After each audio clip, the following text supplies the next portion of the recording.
$100,000. Now, when you think about it, on this chain of 10 people that flipped the NFTs, 9 out of 10 people actually made money, because the only person stuck holding the bag is the last person who bought it for $100,000. So when 9 people made money in that process, they just go back into the market and find the next project to do this with. And when they do this the next time, 8 people make money. So that's why it's very slow for this NFT bubble to burst. And that's why this rise of low quality projects has come about so in large volume that most projects you see out there today are basically what other people call trash. So now I'll explain why DAHS does things differently. So at Dapper Ape High Society, or DAHS, each one of our NFTs is actually a metaverse video game character. So our main aim is to partner with games like Minecraft, Sandbox, Roblox, and put our video game characters into these games and basically allow people to use those avatars in like virtual reality settings, augmented reality settings, and basically in any video game that we choose to partner with. And our long-term vision is basically allowing kids to convert that leveling up they do within a video game to some sort of monetary value, whether that be a business incubator fund or a scholarship that helps them go to college. So our main business value proposition is like, unlike the 98% of other NFT projects out there today, we don't sell JPEGs. So we actually give 6 different files with every NFT, 3 of which are video game files that you can actually upload into video games and utilize. So there's actual use in each single NFT. And also owning the NFT is almost like a country club membership where there's a lot of added benefits. Some of the benefits include a $20,000 scholarship that's only open to NFT holders. So unlike the other scholarships you apply to, the chances of getting this one are far higher because there's only less than 100 applicants. Another example is this hackathon right here. This is an event open to the public, but the winners of today will basically be competing in the DAHS incubator, the DAHS business incubator, where they could win up to $25,000 to basically jumpstart their idea. So everything we do has kind of an education-oriented vibe to it. And that's because we really believe at DAHS that by empowering the younger generation with this knowledge and teaching them everything A to Z about blockchain, about cryptocurrency, about NFTs, that's actually the best way to get widespread mass adoption. Since I've been in the crypto space since 2017, and when you try to pitch crypto to someone over the age of 50, they're very hesitant to new ideas. And that's because they've lived for so long that they've seen stuff like timeshares and they've been scammed before with pyramid schemes. So when they see cryptocurrency, it's easy to associate one with the other. But with the younger generation, we've noticed that they're far more keen to adopt new ideas and actually see both the good and bad in situations. So that's why we really believe that by pushing this blockchain technology out to you guys, basically within the next 5 to 10 years, we can contribute to that widespread mass adoption. And going back to DAHS, we do other things too. Like we have a 24/7 radio channel. And we also have like a really cool active online Discord community. And let's say all of this doesn't interest you and nothing I said, now you're like, why would I buy a DAHS NFT? None of this, I wouldn't do any of this. Like, I don't want to go to college. I don't want your incubator fund. I'm here today, but I don't want anything else. Then there's still something called staking, meaning if you buy a DAHS NFT, you can actually stake it for passive income. And you would earn something called the DAHS token, which is a cryptocurrency token, which you can later cash out for US dollars. You can also cash it out for stuff like our NFTs and then sell them for US dollars. So yeah, the cool thing is whatever your interests are, DAHS has something for you. And we tried basically as cryptocurrency investors and as seasoned investors, we understood that 98% of projects out there are scam and we can probably do something better. So 5 months ago, we just decided that and did something better. So now I can go back to the questions. Does anyone have any questions either about DAHS, about cryptocurrency? It can even be about Cardano cows. anything you want to know. We still have about 5-6 minutes, about 10 minutes before guest speaker arrives. I had another question. Yes. So Like when I think of NFTs, the first thing I think of is like that one thing with like the apes, Board Ape like the Yacht Club. monkey. I think so. It's like the ones that like all these celebrities get Yep, and yep, that's the stuff. one. It's called Board L- Ape Yacht Club. Yeah, Bored Ape. What's the appeal to that? Because I personally don't get it. Like some Mhm. people spend like thousands on that, Yep. and it's just like a picture of a monkey. Like I don't personally get the appeal. So Yeah. yeah. So wonderful question. You're actually asking awesome questions, and I love it. So with Board Ape Yacht Club, that's one of the few NFT projects where it's just a JPEG. Like you're not getting anything behind it. It's just the image itself. And the reason it's built up so much hype is because all these celebrities own it. And the reason, even on the early stages, it was able to gain that traction for these celebrities to buy it. It was actually one of the first 10 NFTs to be ever created. So if you go back to the blockchain and when NFT technology was created, CryptoPunks was the first one to emerge. And right after that, a few months after that, is when Bored Ape Yacht Club came. So they've established themselves as one of the first NFTs to come out on a large scale. And they were able to grow quickly and raise that capital to attract this movie stars and like people like Snoop Dogg's and everyone else. So the reason everyone you think like Ed Sheeran holds a Bored Ape Yacht Club is because they have the budget to go and canvas these people. And the reason they have the budget is because they were one of the first NFTs ever created. But yeah, that's one of the very few NFT projects that actually just sell you a picture of a monkey. And I would say it has some utility because at this point, so many famous people own it. And their whole value proposition is we were one of the first NFTs, so we kind of pioneered this trend. So yeah, I think those are the two main reasons. It's the movie star hype around it, and all these celebrities endorsing it, and the fact that they were one of the first NFTs ever created. So like are they like getting money after they buy it? Like cuz like No. non oh no. Yeah, I was like okay, cuz like non-fungible token is like can you think of it as like a painting cuz like paintings don't always have like the same value. So like can you like resell it and like get more money or is it just for buying it and being like okay, I now own a picture of a monkey? Like I don't get it. Yeah, no, definitely, definitely. So that's even a great point for me to explain about non-fungible tokens. So the best way for you to think about an NFT is scratch the mind of thinking an NFT is simply a JPEG or an NFT is a picture. An NFT is just simply a new file storage system. It's a new way to store files on the internet.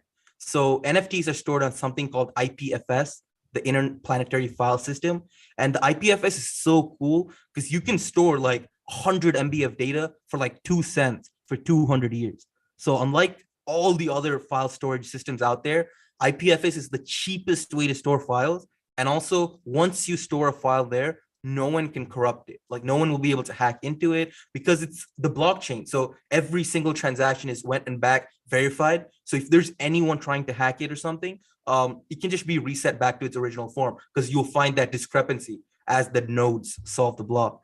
So does that kind of help? NFT is basically just a file storage system. So it can be a picture, it can be a video, anything. So a good example is within the next 5 years, some of you can even use this as a business idea. You'll see many things like cars being traded on the blockchain as NFTs. Imagine how hard it is right now to go to the DMV to sell your car or to go to the DMV to renew your plates.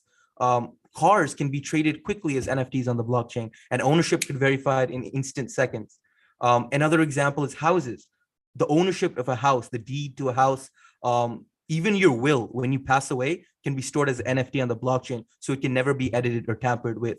So an NFT is basically a file storage system that no one can tamper with, and anyone around the world can believe that that file has never been tampered with. So I don't have to trust you. I don't even have to know who you are on the other end. But if I'm sending you an NFT, you know it's the same file I sent to you that you're receiving. It's the same exact copy.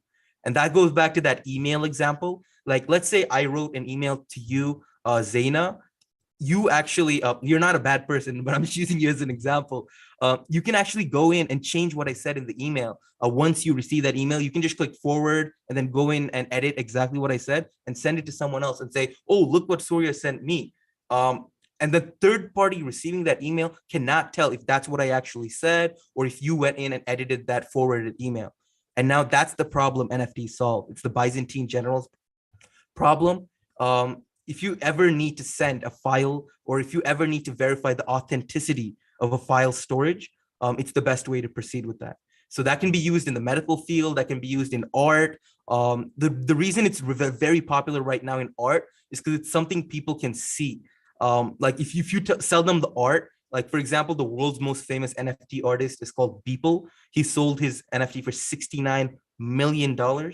And yeah, so basically he can verify that, oh yeah, I am Beeple. This is my original piece of artwork. And anything else that anyone copies is simply a copy because it's stored as an NFT on the blockchain. So when I'm going online, and the person who bought that 69 piece of art never met the artist in person. He actually never even left his house. He bought it off his laptop. So if you're making those large ticket purchases, a house, a car, even like a $69 million painting, you can rely on NFT technology to make sure the authenticity of those files have never been tampered with and that you're receiving what you're paying for.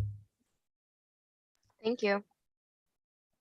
And I just wanted to add, so when I first started learning about blockchain, like a few months ago, I was like really confused, like at least like the first time I heard about it. So if any of you guys still have questions about what it is, or if you're confused about how it works, and not just blockchain, but like NFTs or crypto, or Surya said, the information of things, if you're confused about how any of that works, just let us know and we'll go into your breakout rooms and we'll explain it to you with you. We can like walk you through it, and anything that you need help with, we're there. So please don't be afraid during the next few hours to speak up and ask any questions that you have, because all of us, all of the moderators would be more than happy to help all of you learn this information. Definitely. And I actually have one more question that popped up. So the question comes from Ains. He or she says, does the creator of an NFT make money from it after they sell it, or do they lose all of their intellectual rights to the NFT? So the coolest part is the creator of the NFT decides if they want to make money after they sell the NFT or if they lose the intellectual rights. For something like DAHS NFT, if you buy the NFT, you own the complete IP rights to that NFT. So you can put it on a t-shirt and start selling it, or you can do whatever you want with your NFT, and it's completely 100% the rights are yours. But with something else like Bored Ape Yacht Clubs, it's a 50-50 concept where the company still owns it and they share ownership with you. And there's also some other projects out there where the company itself owns 100% rights and you just have the token itself that can be traded. So the more rights that you actually give to the NFT holder, the more value the NFT has. So if you let them license out that NFT, then the NFT can go higher in value. If you give them 100% rights like we did, then the NFT can go higher in value.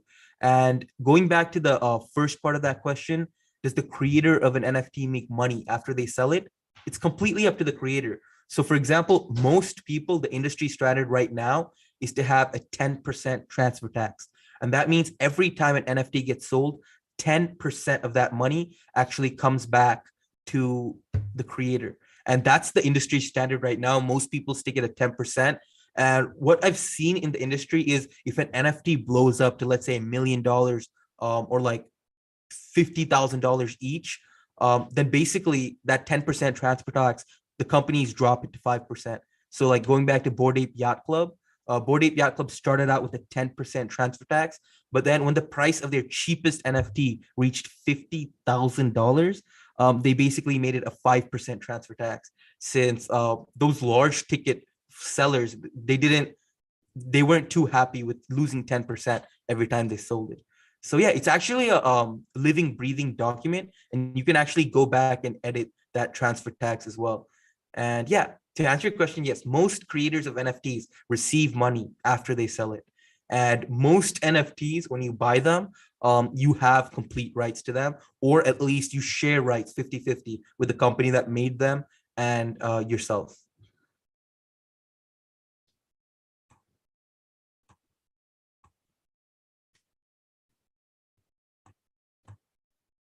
If there's no other questions, we can continue on the slides, which will take approximately another 10 minutes, which would be perfect because that's when Sahib is going to be here. So sorry, you can introduce Yeah, I think honestly, by the time I introduce Sahib, he should be on here unless he's already on here. So Sahib is a good friend of mine. I used to actually work for him a few months back, and he's actually a serial entrepreneur in the cryptocurrency space. He started several successful businesses. He's actually the CEO of Seek, which is, I would say, almost the #1 job search website in Thailand, in Bangkok.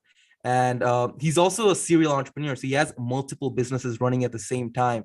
And he's actually someone that we're very, very happy to have here today, since his input will give you a lot of insight of how cryptocurrency can affect your daily lives. How does blockchain technology can be used in all sorts of fields? And he'll actually share a little bit about his company that didn't start out as a crypto company, but then he thought by adding blockchain technology into his existing business model, he can both serve his clients and his staff better. So we should really look forward to this.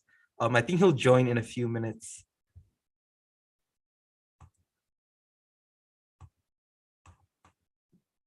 And if you guys want to get a head start, you can start creating your presentation right now. Just make the Google slide.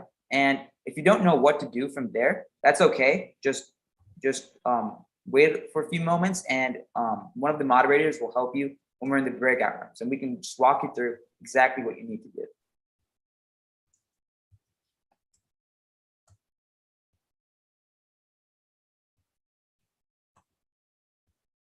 Yep. So you should be here in like 2 minutes. Awesome.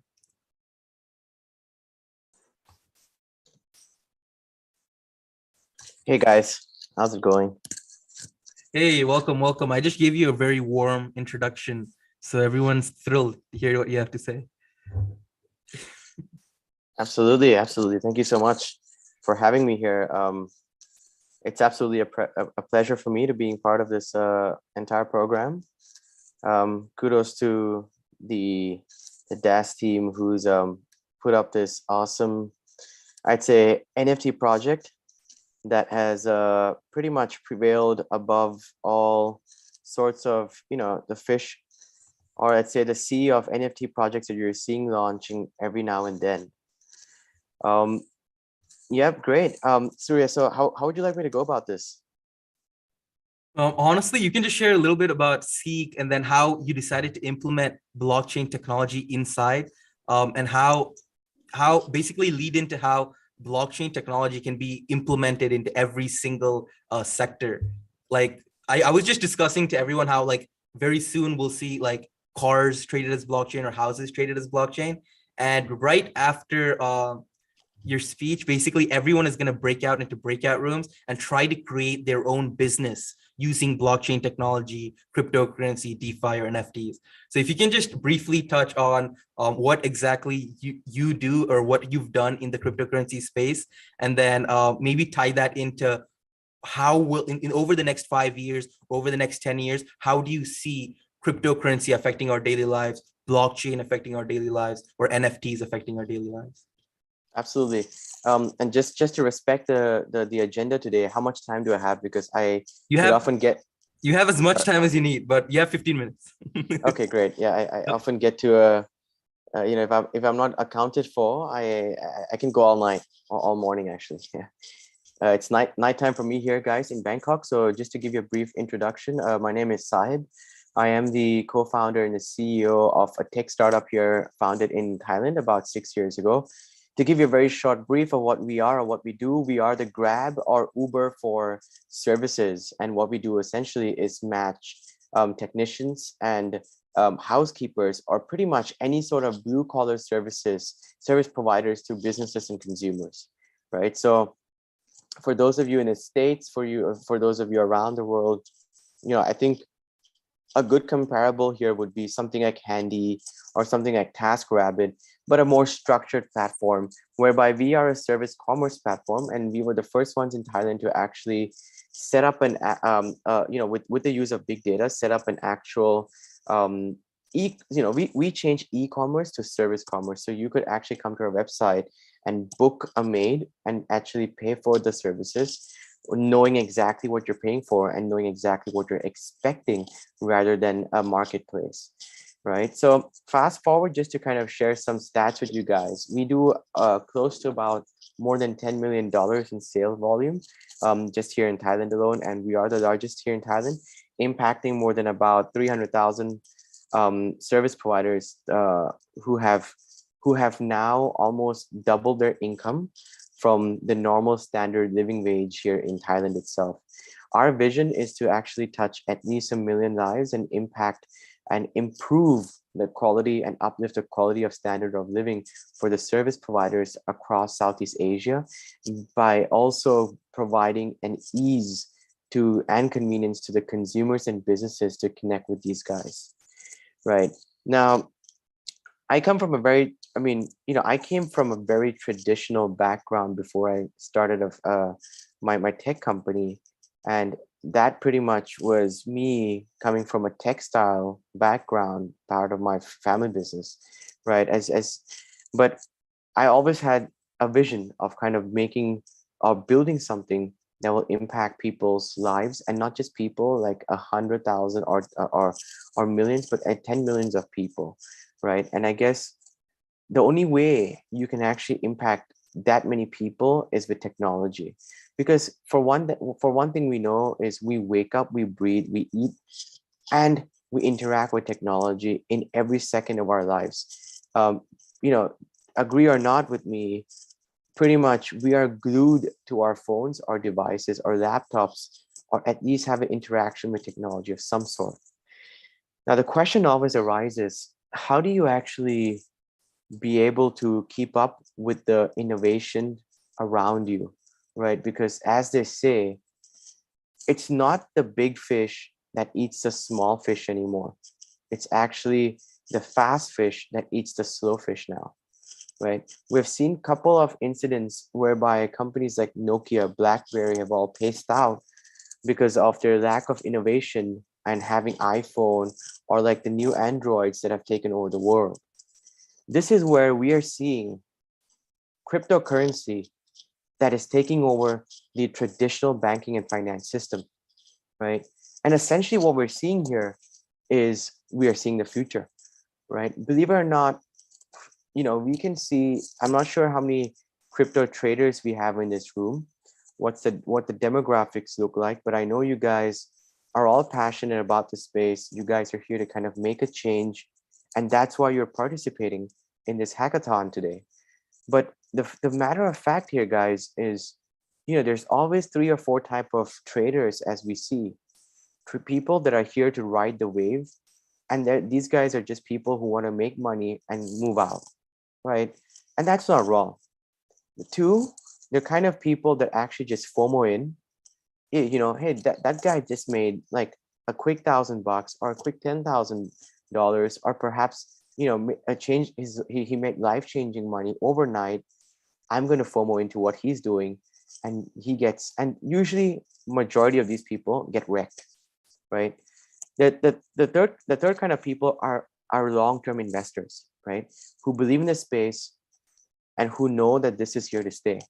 And the last kind of people are people like you and I, people that are here to build, right? People who are here to build not just something for themselves to make quick money, but something for the ecosystem, something for the entire nation, or something for the entire globe. And this is what we have to accept with the fact that cryptocurrency or blockchain, I won't even say cryptocurrency because that's a niche of blockchain, but blockchain is here to stay, right? And why? We have to ask ourselves why. Why is blockchain here to stay? When you think about it, it eradicates all sorts of the lack of transparency, the lack of trust, and the lack of speed between how we can now interact with people, be it friends, family, business around the globe, right? Think about immigrants who go abroad and they have little to no means of sending back money to their families back home. Traditionally, you would go to a bank and you would kind of transfer this money and make sure that these guys are there to transfer the money or funds back home, right? Hey guys, just give me 2 minutes, yeah, if you don't mind, just give me 2 minutes.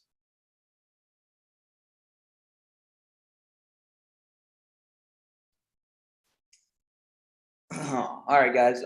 So Sahib was telling us that he would be a little busy today. He does own a lot of businesses, like he mentioned. But if you got anything from his speech so far, it's that blockchain is going to be very, very useful. Did anyone again have any questions about anything about the hackathon itself in general, timing? If anyone came late, I saw a few people just slid in pretty recently. So does anyone have any questions about the schedule or blockchain or anything really? Sorry about that, guys. All right, so just back to where I was. Yeah, so cryptocurrency. So this is where, you know, people who had to go back and transfer funds back home, they essentially would find it's difficult paying high fees, and you know, having a majority or a chunk of their revenue or income that's being cut by the time their family members back home get to see this money, right? Now, essentially, what we're seeing here, guys, is cryptocurrency, or I'd say these companies who are building in blockchain. There has been an immense innovation and immense advancement in the entire ecosystem. When you think about, you know, from the L1s, and when we're saying layer ones like Solana, Ethereum, and you know, all these other phantom and these networks, that you can see how fast things are being built, how, you know, how seamless these transactions are being built. And today, I'm not sure again how much you've been well versed with the ecosystem, when have you joined the space, but we have seen, you know, the fact of people doubting Bitcoin to then now investing in it and seeing this crossing thresholds like $60,000, right? A lot of people still believe that this is all a hoax, right? A lot of people still do not believe in the space and think this is all, I'd say, black money, or I'd say some sort of funds that are just being washed away by the whales, or just a transfer of hands between from the rich to the rich, right? But if you actually dig into it, if you actually think about the entire technology that's being built around it, or being built behind it, you will see the fact that we are actually moving from the Web 2 to the Web 3 world. Now, to keep things very simple for you guys and not use cliche words out here, you know, when we say Web 2 to Web 3, what we're actually looking at is moving from a traditional world of Web 2 to the advanced world of Web 3, right? And this is where we will see more of the fact of having people build on technologies that we are seeing today in layer ones to be able to build for scalability, right? And not all technologies that we have out there today, or even like these blockchain projects that we have out there today, have actually been successful. And this is why we're seeing new projects coming out, right? Or let's say new protocols coming out. And this is essentially why, you know, people haven't been able to build Ethereum's, or people have been having doubts in Ethereum because of the gas fee that they have been you know, incurring on each transaction. But also, we cannot deny the fact that they have the network effect, right? So the fact of the thing that I'm trying to say here is almost inevitable that you'll either build or you'll be left behind, right? Up until here, guys, do you guys have any questions, just so we can entertain this as we go and move forward to, let's say, the next phase, which I'll be talking about NFTs?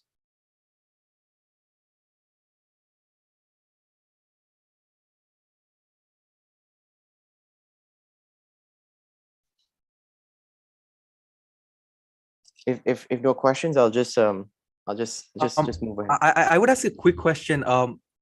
I think some of us here would not know what Web3 is. So if you can give a quick just definition of what Web3 is, then everyone will be on the same page.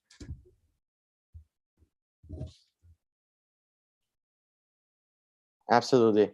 So when we talk about Web3, right, and basically Web 2 is everything that we have been building on today, right? When we say Web 2 is basically what we're talking about, the traditional servers, the traditional buildings on the websites that we build on today, and the technology that we use in different languages, being Node.js or not, right?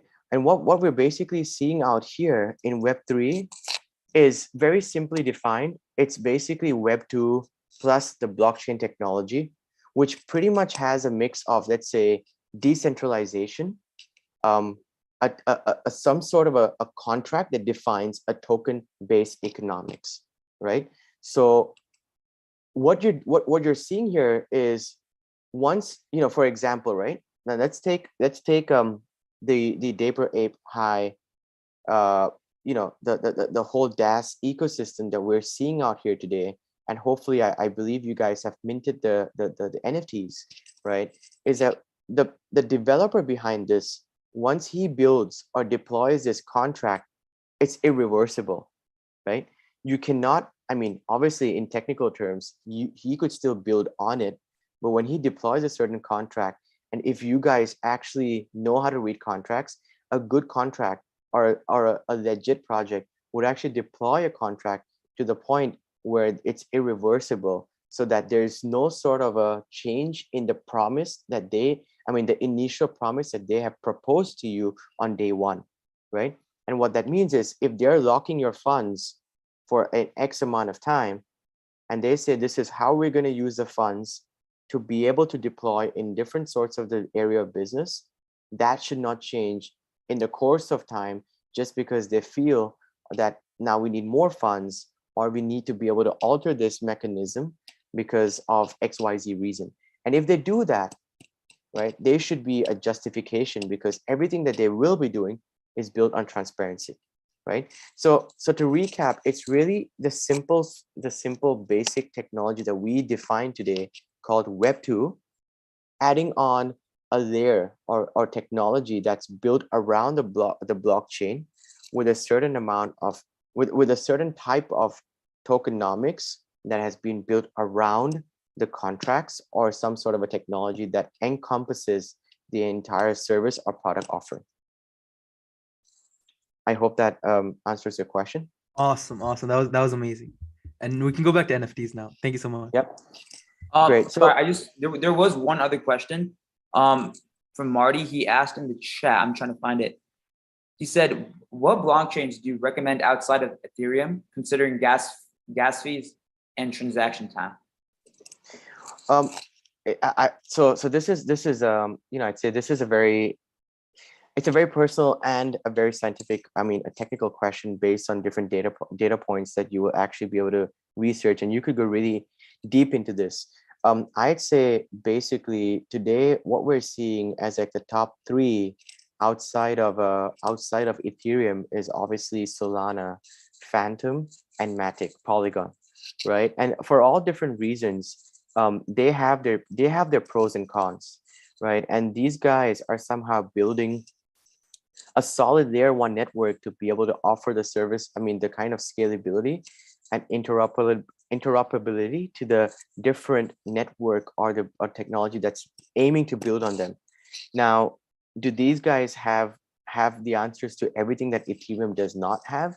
I'd say no, right? Because like even Solana, at some point they maxed out when their NFTs started actually booming or actually taking steam, right? And this is where you actually this is where you actually have the stress test against how solid a network is based on the scalability of that particular technology, right?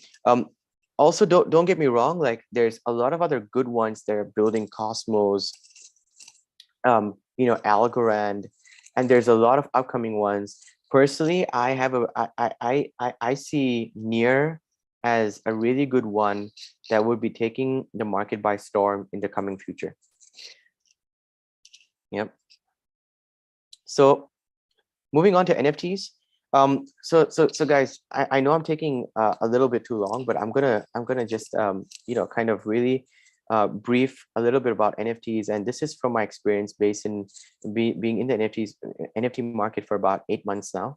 And when you think about it, 8 months isn't a long time, but when you're actually in the NFT space, I'll let you know that the market moves so fast that 8 months almost feels like 8 years, right? I kid you not, for anyone that's actually trading in NFTs here, the market actually moves so fast, and there's actually so much opportunities, but also equally so much chances that you could actually, I'd say, screw up.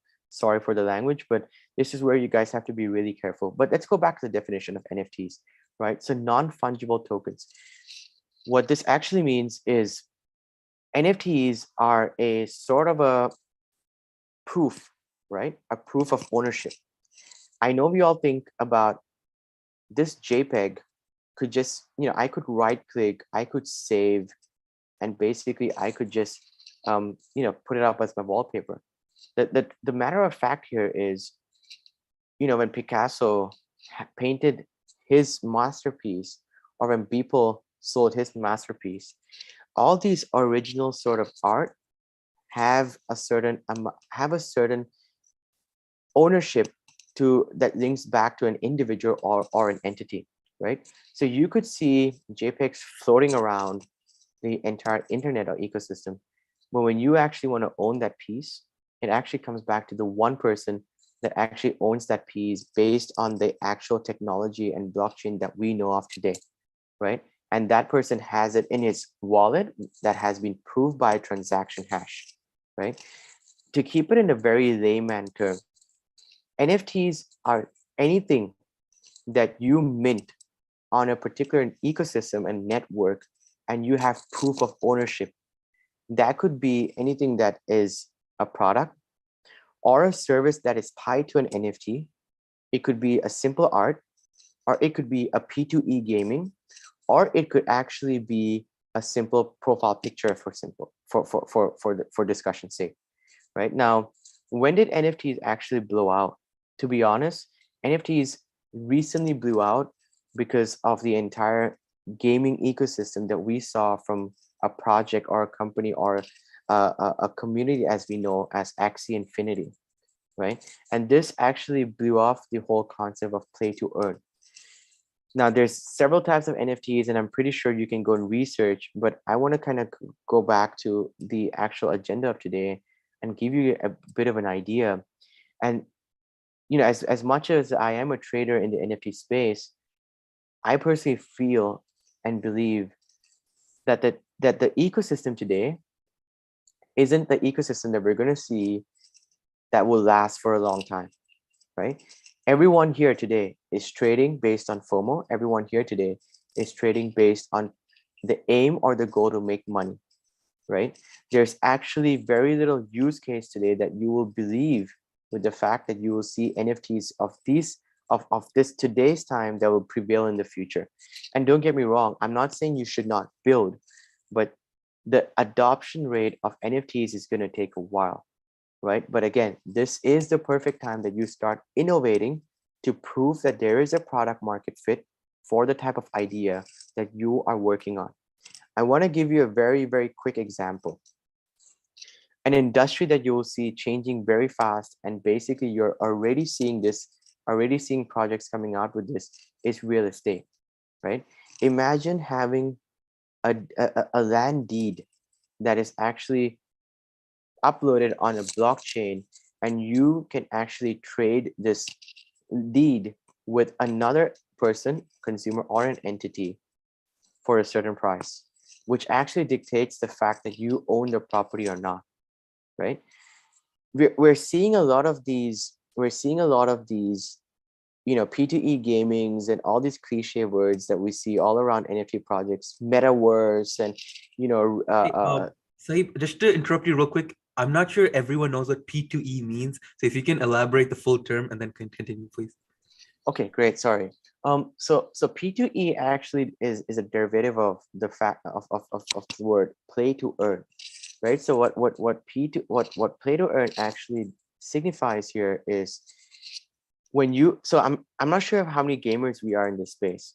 I mean, in this room here today, right? But when you play Call of Duty, when you play Warcraft, and when you play all these other several games, to be in the matter of fact here is that this in-game ecosystem of purchasing lands, swords, and ammunition has been around forever, right? I'm pretty sure some of you have maxed out your credit cards or your parents' credit cards found some way to kind of up yourselves in this ecosystem, in the game mechanics, to be able to, have yourself at the top league or the top rank in each game, right? But now imagine them, they are actually giving you the ownership of these NFT, I mean, these swords, these characters, these avatars, these lands in the form of NFTs, which you can now swap with other players in the ecosystem, right? Now, when that happens, you are actually playing in an ecosystem or in a game to earn some money. Why? Because actually, in a lot of these good games like Axie Infinity or other new ones that have been around now, you actually do, I mean, every action in the game leads to attracting or achieving or securing some amount of tokens, right? These tokens actually have liquidity and have value in these decentralized exchanges.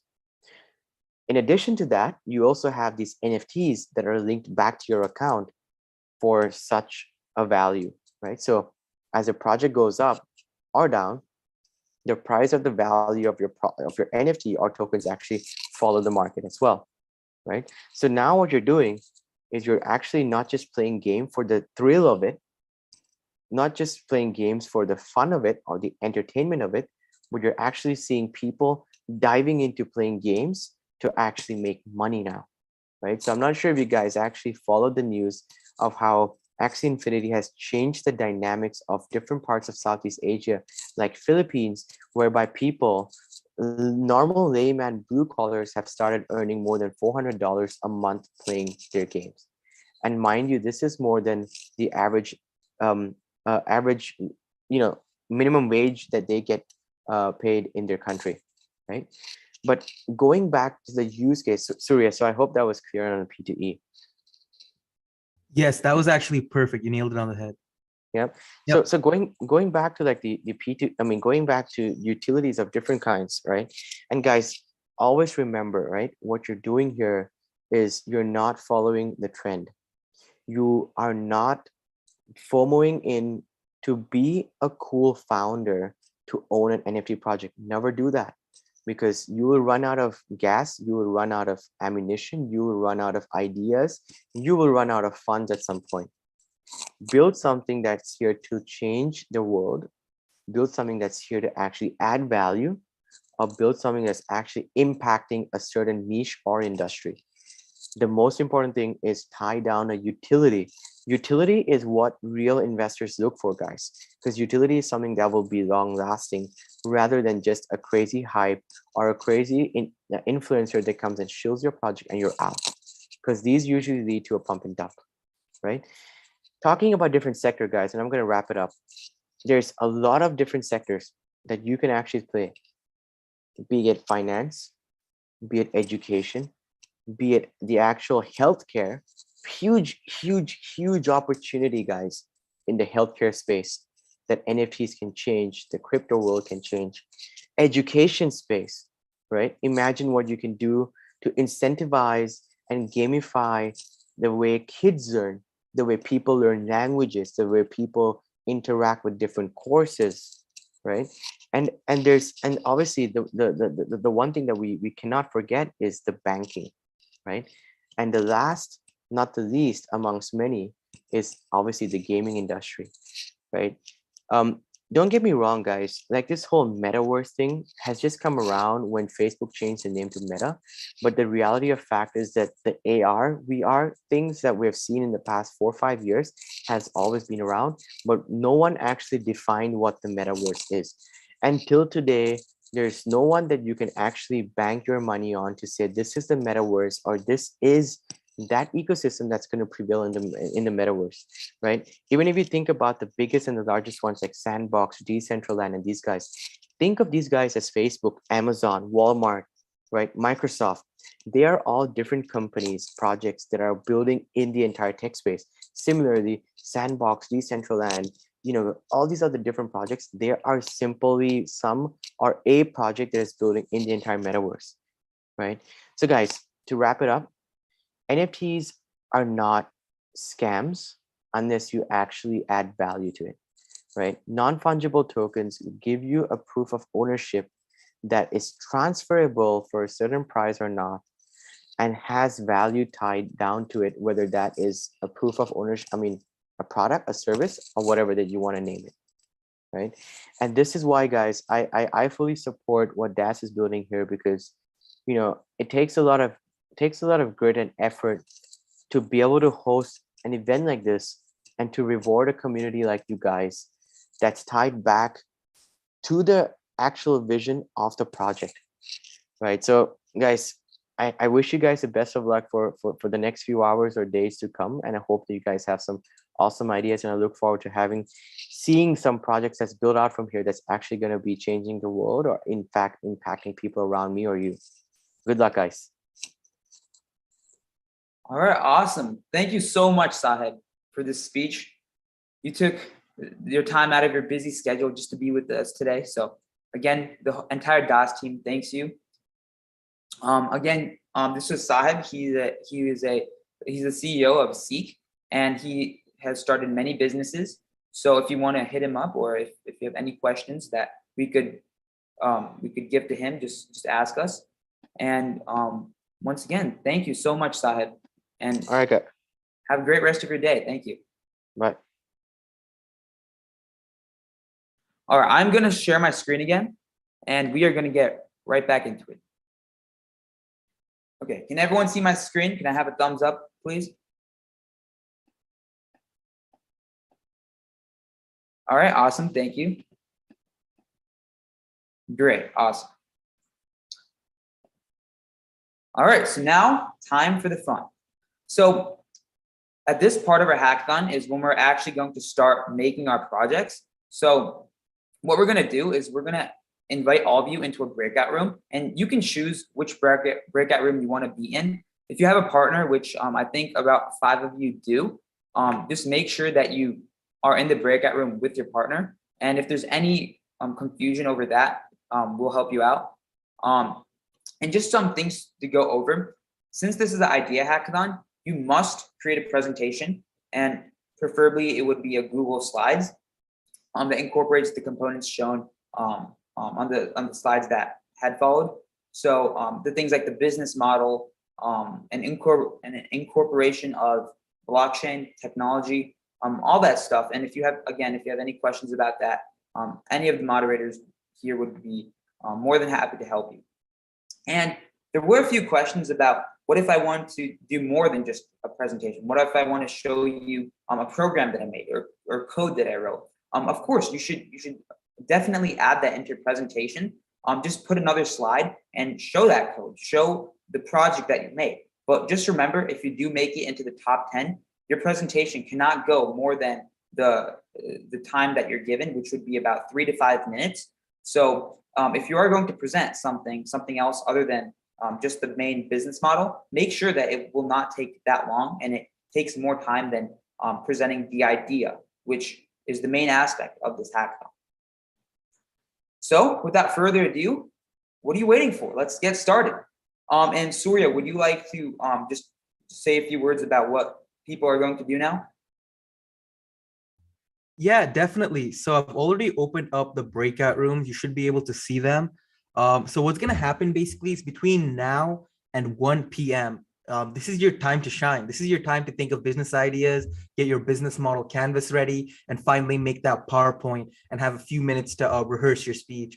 But I would say rehearsing your speech should be your last concern, since none of the people that showed up here today came prepared. We actually asked everyone to come unprepared, and everyone actually has the same amount of time to work on their business model and the business model canvas. So yeah, basically over the next course of next 2.5 hours, people from the DAHS team will be joining and dropping into these rooms. And if you ever have a roadblock, writer's block, or stuck on something, can't think of an idea, we'll actually come in and mentor you to help you think of problems, and also help you guide you through this idea creation, identifying a problem, and how to go from identifying a problem to a completely well-written business model canvas. So finally, once you have that business model canvas, we'll prepare an elevator pitch, and that's what you'll basically be presenting. And if you really want to go off of your business model canvas, that's fine, but it is recommended. And we believe that the people who will be getting into the top 10 and competing for the cash prizes will be the ones that make the PowerPoint. and present it that way. So, And just so I don't forget, sorry to interrupt you, Surya, but when you guys finish your projects, make sure that you send it to hackathon@dasnft.com. I'll put that email in the message board, but you do want to make sure you send it to this email by 1 o'clock. And this is how the entire DAHS team is going to, and the judges are going to make sure that we have your project and we can judge it. We can get the top 10 finalists down. and also one last thing is, if you want someone to come to your breakout room, like if you need help, just put it into chat, and then or email it to hackathon@dasnft.com. So if you do need help and there is no DAHS employee in your breakout room, no one there to mentor you, just make sure to hit us up either via the Zoom chat or hackathon@dasnft.com, and one of us will be right there to help you along the process. So without further ado, we've opened up the breakout rooms. So if you have a partner, make sure to coordinate with them to choose the same breakout room. And if you don't have a partner, you can just go to any of the breakout rooms that are open. And we ask that you stay in the breakout room through this entire process. You can have your camera and mic off, but we just ask you stay in the breakout room so that we can come in and check in on you and guide you through this process, because that's what it's all about. We're all here to learn and have fun. And the prizes and all that stuff is just extra bells and whistles. The main goal today is to learn and have fun. So thank you all for coming, and let's get it going. Yes, one quick question was, will we be sharing this PowerPoint? Yes, we'll share it.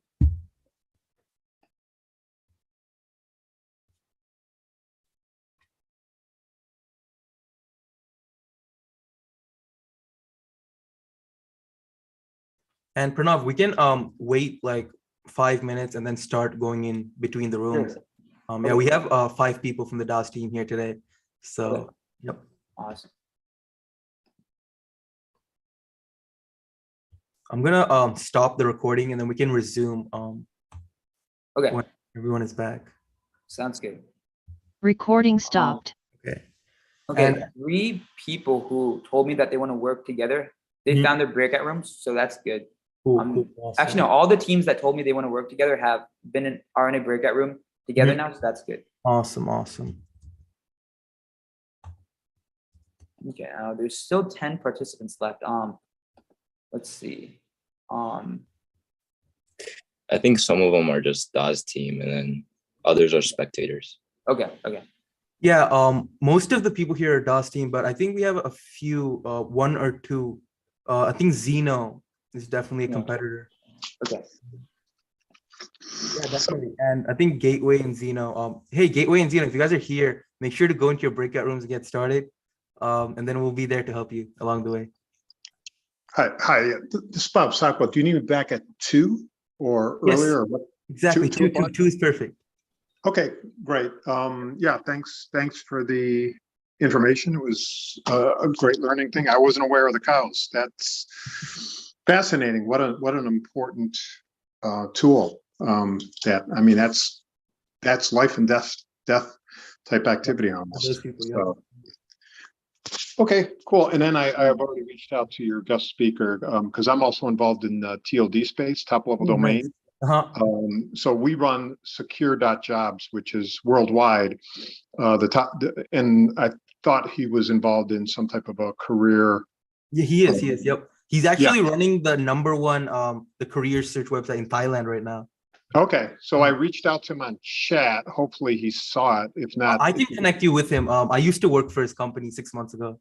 Oh, that's great. That's great. Yeah, because I wanted us to share, because I don't think we've got a strong presence in his country. If he felt Yeah, that no, that would be definitely. helpful. He's always open to collaborating, so I'll definitely make sure to connect you with him.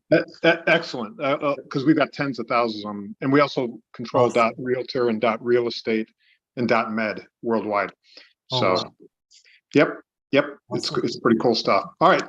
Honestly, it's a pleasure having you here. Thank you so much for attending. I hope you're enjoying yourself. Oh, absolutely. I just had to, get over my wife giving me a weird look when I said I'm working today. But this happens, right? So, okay, cool. Excellent start. We'll see you. And again, congratulations on your 17-minute sell last week. Thank you. Take care. Yep. And awesome. Mr. Sopko, before you leave, I just want to tell you, I'll send you the judging rubric along with the other judge. I'll send you both the judging rubric, and that'll be with you shortly. And so basically, when you're judging, it's going to be points. So if they do well, they're going to get 4 points. If they do okay, they'll get 2. And then if they didn't do good in that category, they'll get 0 points. So at the end, we're just going to tally up the total amount of points that they're going to get, and then we'll rank them based on how many points they got in total. If that Cool. makes sense. Oh yeah, yeah. I've done this thousands of times. So Awesome. and Great. you know, if you've got a rubric, that's going to be super helpful. Okay, excellent. Have fun. Thank you. Bye bye.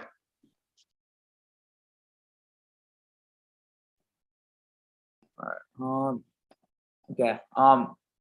Okay. Morris Mark. I think Surya went into the breakout rooms. I'm not sure. Oh yeah, he went to the breakout rooms. I'm gonna send them the rubric, and then we can start going into breakout rooms and helping them. Sounds good. How many Thanks, breakout Pranav. rooms do we have? How many rooms do we have? Yeah. I think we have. Let's see. So there's 1, 2, 3, 4, 5, 6, 7, 8, 9, 10, 11. So we have 11 rooms. Okay, because I see 25 rooms and I have no idea who's in Oh, what. okay. Yeah, so there's 25 rooms for people to join, but Yeah. only 11 of them people have like actually joined. Okay, so I just bounce in and out, I guess. Hey, I'm just letting you guys know that this main chat room will be live streamed the entire time. I won't be switching it to other breakout rooms. Okay, sounds good. Just to let you know, right now it's not being recorded. I think Surya turned off recording just for the time being. Yeah, the stream is still going on though. Oh, okay. Okay, cool. Yeah. All right. Yeah. So I guess I'll talk to you guys soon. Sounds good.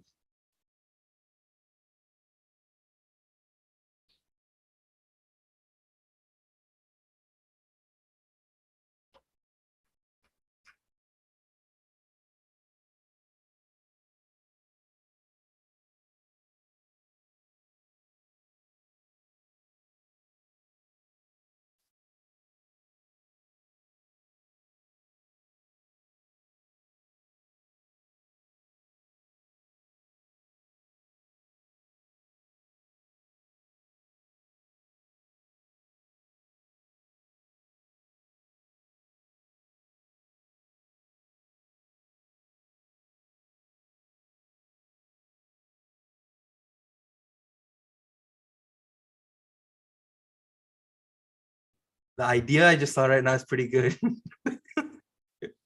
The breakout room I was just in, they came pre-prepared with an idea. So they have like an app with a front end. Really? Yeah. I told them half these people are not going to have front end apps. So if they have a front end app, they're probably guaranteed top 10. And Here, wait, I'm gonna go to room 1 because I think gateway 504. Yep. I don't think it's supposed to be there. Let me just go to them. Yep. How do I go to a breakout room again? Do I just choose? You go to breakout rooms and just click join. Oh, okay, cool. Yep. Hey, Surya, I just want to let you know that this is being live streamed, so try not to give away too much information about what the groups are doing in this main section here. Definitely. Yeah, the live Thank you stream for that will just information. be the main section the entire time. Yep. Okay. Thank you. Oh wait, hi. When are you guys sending out like the presentation that you guys had like originally? Because like I wanted to see like the slides for like the ideas. Yes. We'll do that right now. Okay, thank you.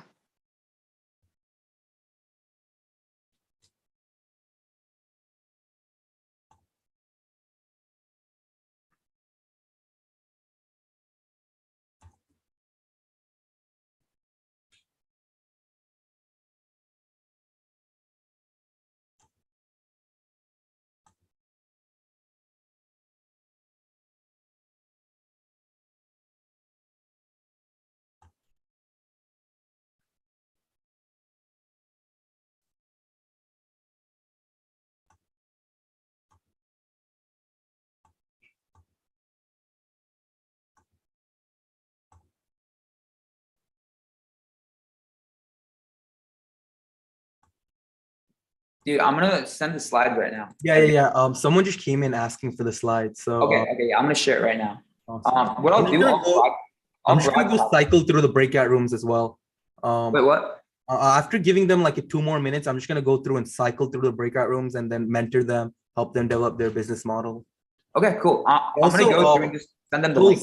Pulse, if you're still here, you're welcome to cycle through the rooms, check in on what people are doing. It might just be interesting to see what these kids have in store for the future of blockchain. Okay, and then Gateway. I know for you can just join any breakout room. Just join one that's empty, and then you can get started on your project. And all of us moderators, we're just gonna go there and help you with whatever questions you have. So yeah, I mean, if you want to get into a breakout room, just please do so, and you can get started on your project.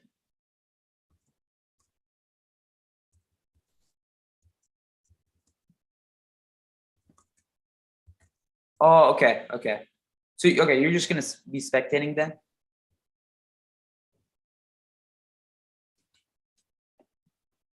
Okay, I think Gateway is just a spectator. So we have like 10, 15 people watching on the live stream, and a few of them asked if they watch the whole live stream, they watch the entire presentation start to finish, and they want to come in and compete now since they heard everything and they're excited. So Really? I actually allowed them to do that because if they just watch everything from the start, there's no difference if you registered or not. Right, So, right. we have a few more competitors piling in right now. Awesome. So, yeah, one of us should stay Yeah. in here and greet those people and then tell them about the breakout rooms and everything. But I'm sure they heard because all of this is live streamed. Right. Here, I'm gonna go into the breakout rooms and send everyone the link, and then I'll be back. Awesome. Do you want me to go visit breakout rooms, or do you want to do that? Mark, what do you prefer? Do you prefer staying here and greeting the people that has to come in, or just going and checking in on people, providing some advice on business models? I really couldn't care less. You go ahead and choose. Let's alternate. So I can stay here first, and then once you come back, I'll go do the circles. All right, sounds good. Yep. I'll be back in a sec.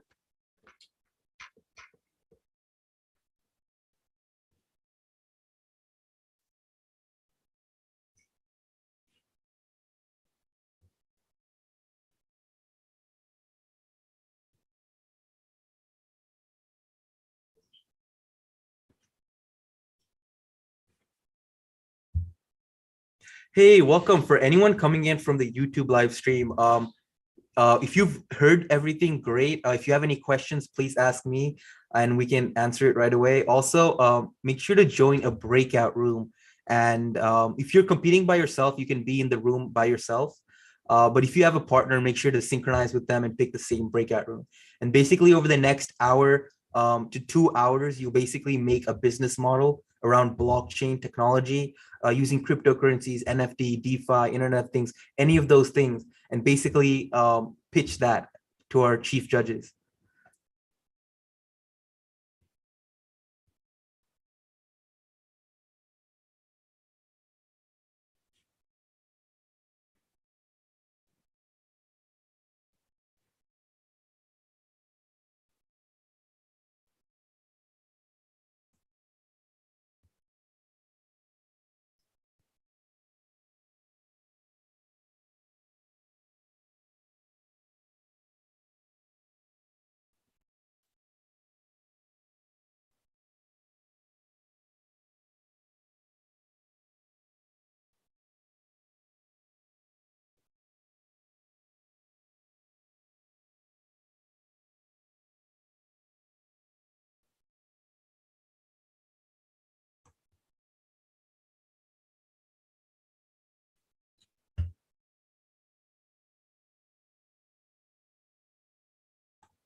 Hey, Sean, do you need any help? Oh, okay, awesome.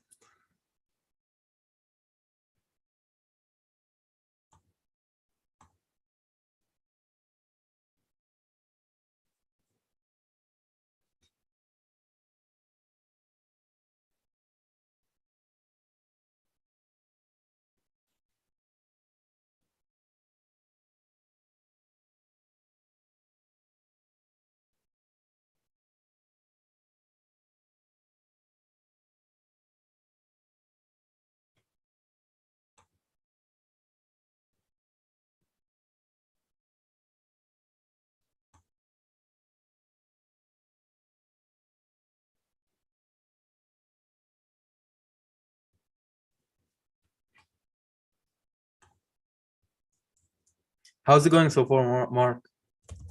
Good, good. So far, everyone's just really getting started, so there isn't tons to advise people on. Hmm. It's just really general questions about, I had one about smart contracts and then other just about general rules so far, but Yeah, I good think questions it'll not take about bad. 15 minutes for people to think in the right direction and grasp that business model.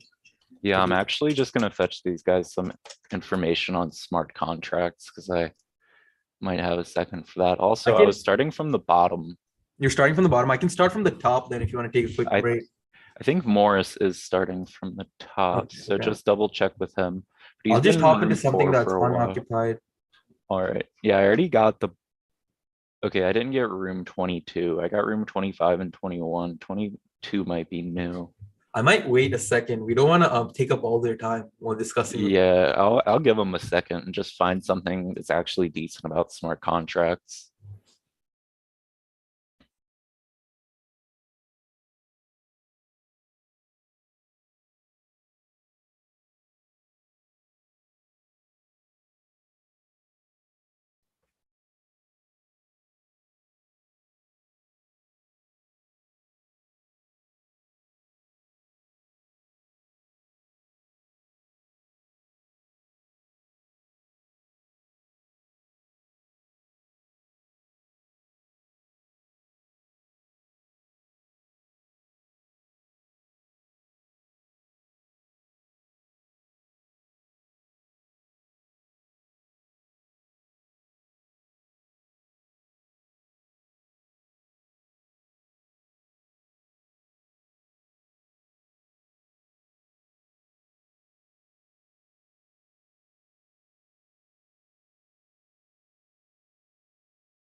Yo, Surya.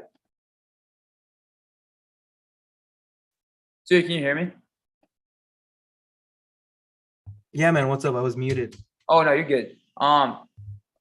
Here, let me find something. So someone was asking, I think it was Abnar. She's Yeah. in room 11. She was Mhm. asked, she had kind of a struggle coming up with ideas. Yes. So could you go and talk to her? Awesome. Yep, I got it. Awesome, dude. Thank you. Okay, and I'm gonna send everyone the link to the slides because I gotta do that. Perfect. Which room was it again? It was I just in sent room everyone the 11. slides, by the way. Wait, what? I just sent everyone the slides. Oh, great. Awesome, dude. Yep. I also sent them an empty business model canvas they can fill out. Oh, great, great. She was in room 11, by the way. Awesome. Awesome. Thank you. Abnar. Webinar.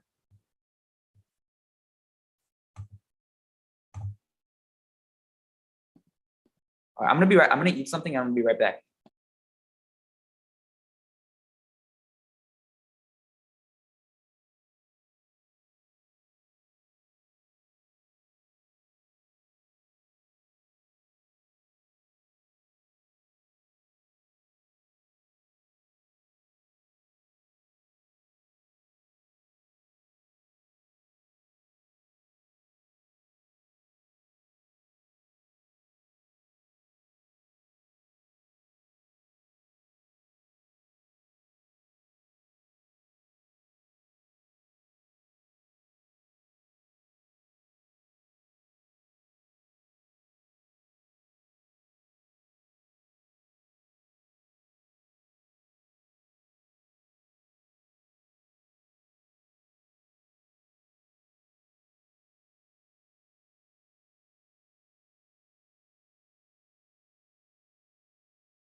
Yo, Mark, Yo, how's it going?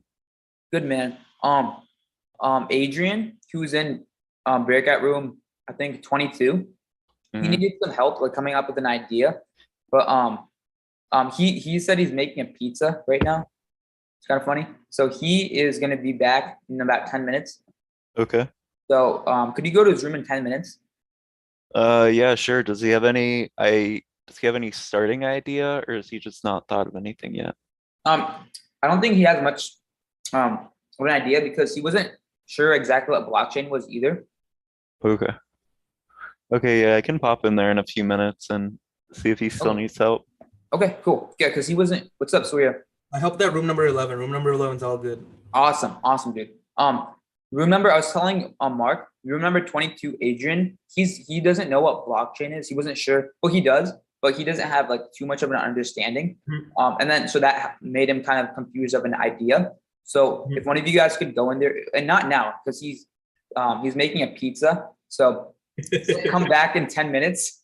So yeah, so then when you go back, could you just explain to him like blockchain and like the other stuff? But for now, Definitely.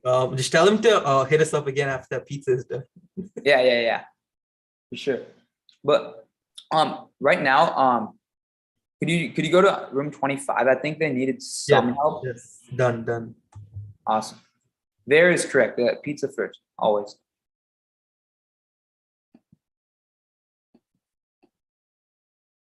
Pizza is definitely a priority, but Soria said that one of us should stay in this main room while the others go and dance between the rooms. Did you want me to go dance between the rooms and you can have a break?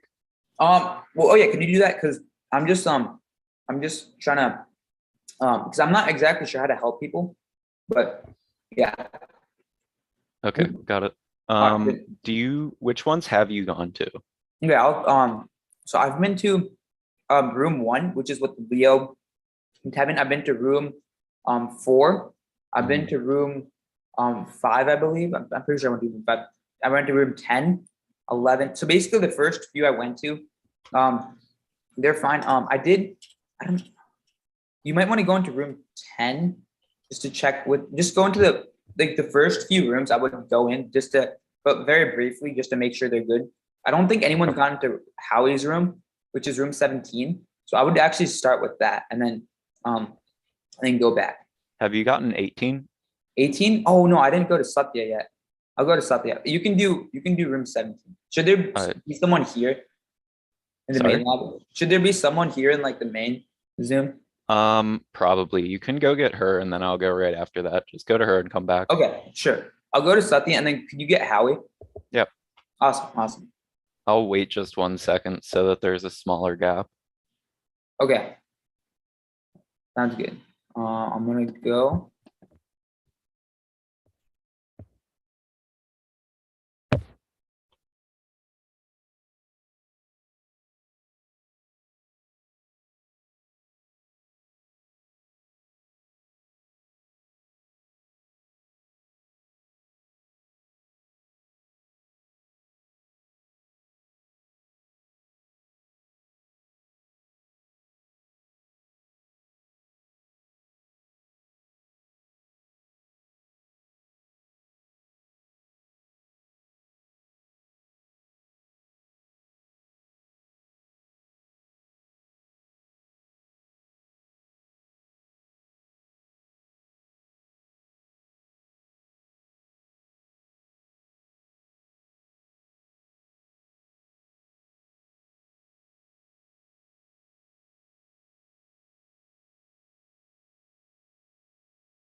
Yo, Welcome um, back.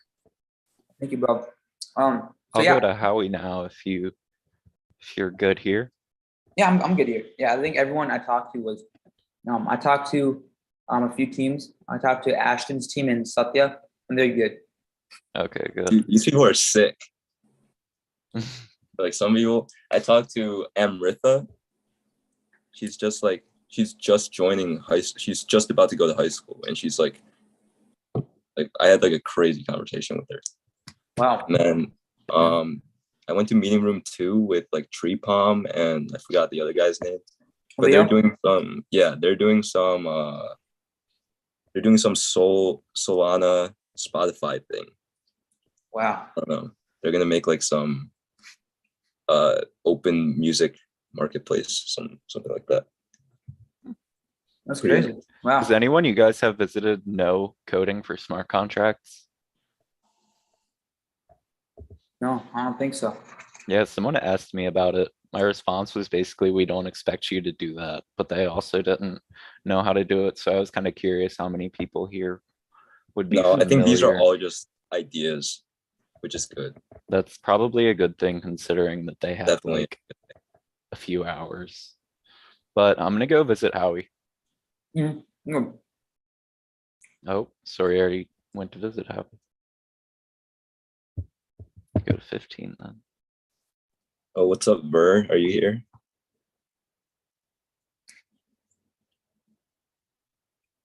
You're like 16, you said? That's funny.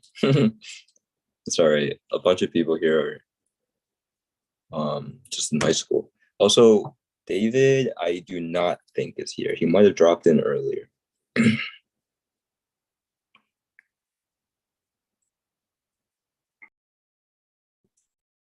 How old are you, Mel? I'm 21. Oh, gotcha. Are you a senior at Case? I'm a master's student. I'm finishing up a master's. Oh, really? Yeah. Did you graduate early or something? I'm technically graduating this semester, but I'm doing the integrated master's program. Oh, gotcha. That's cool.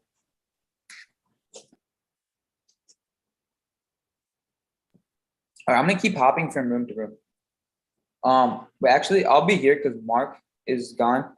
Yeah. Wait, do you want, like, when we're picking at 1, are we meeting here or? You know what? We'll just have our own breakout room. Yeah. It's like that's better. Yeah. Well, then we'll just have everyone come back here. We'll go in our own breakout rooms. But actually, now that I think about it,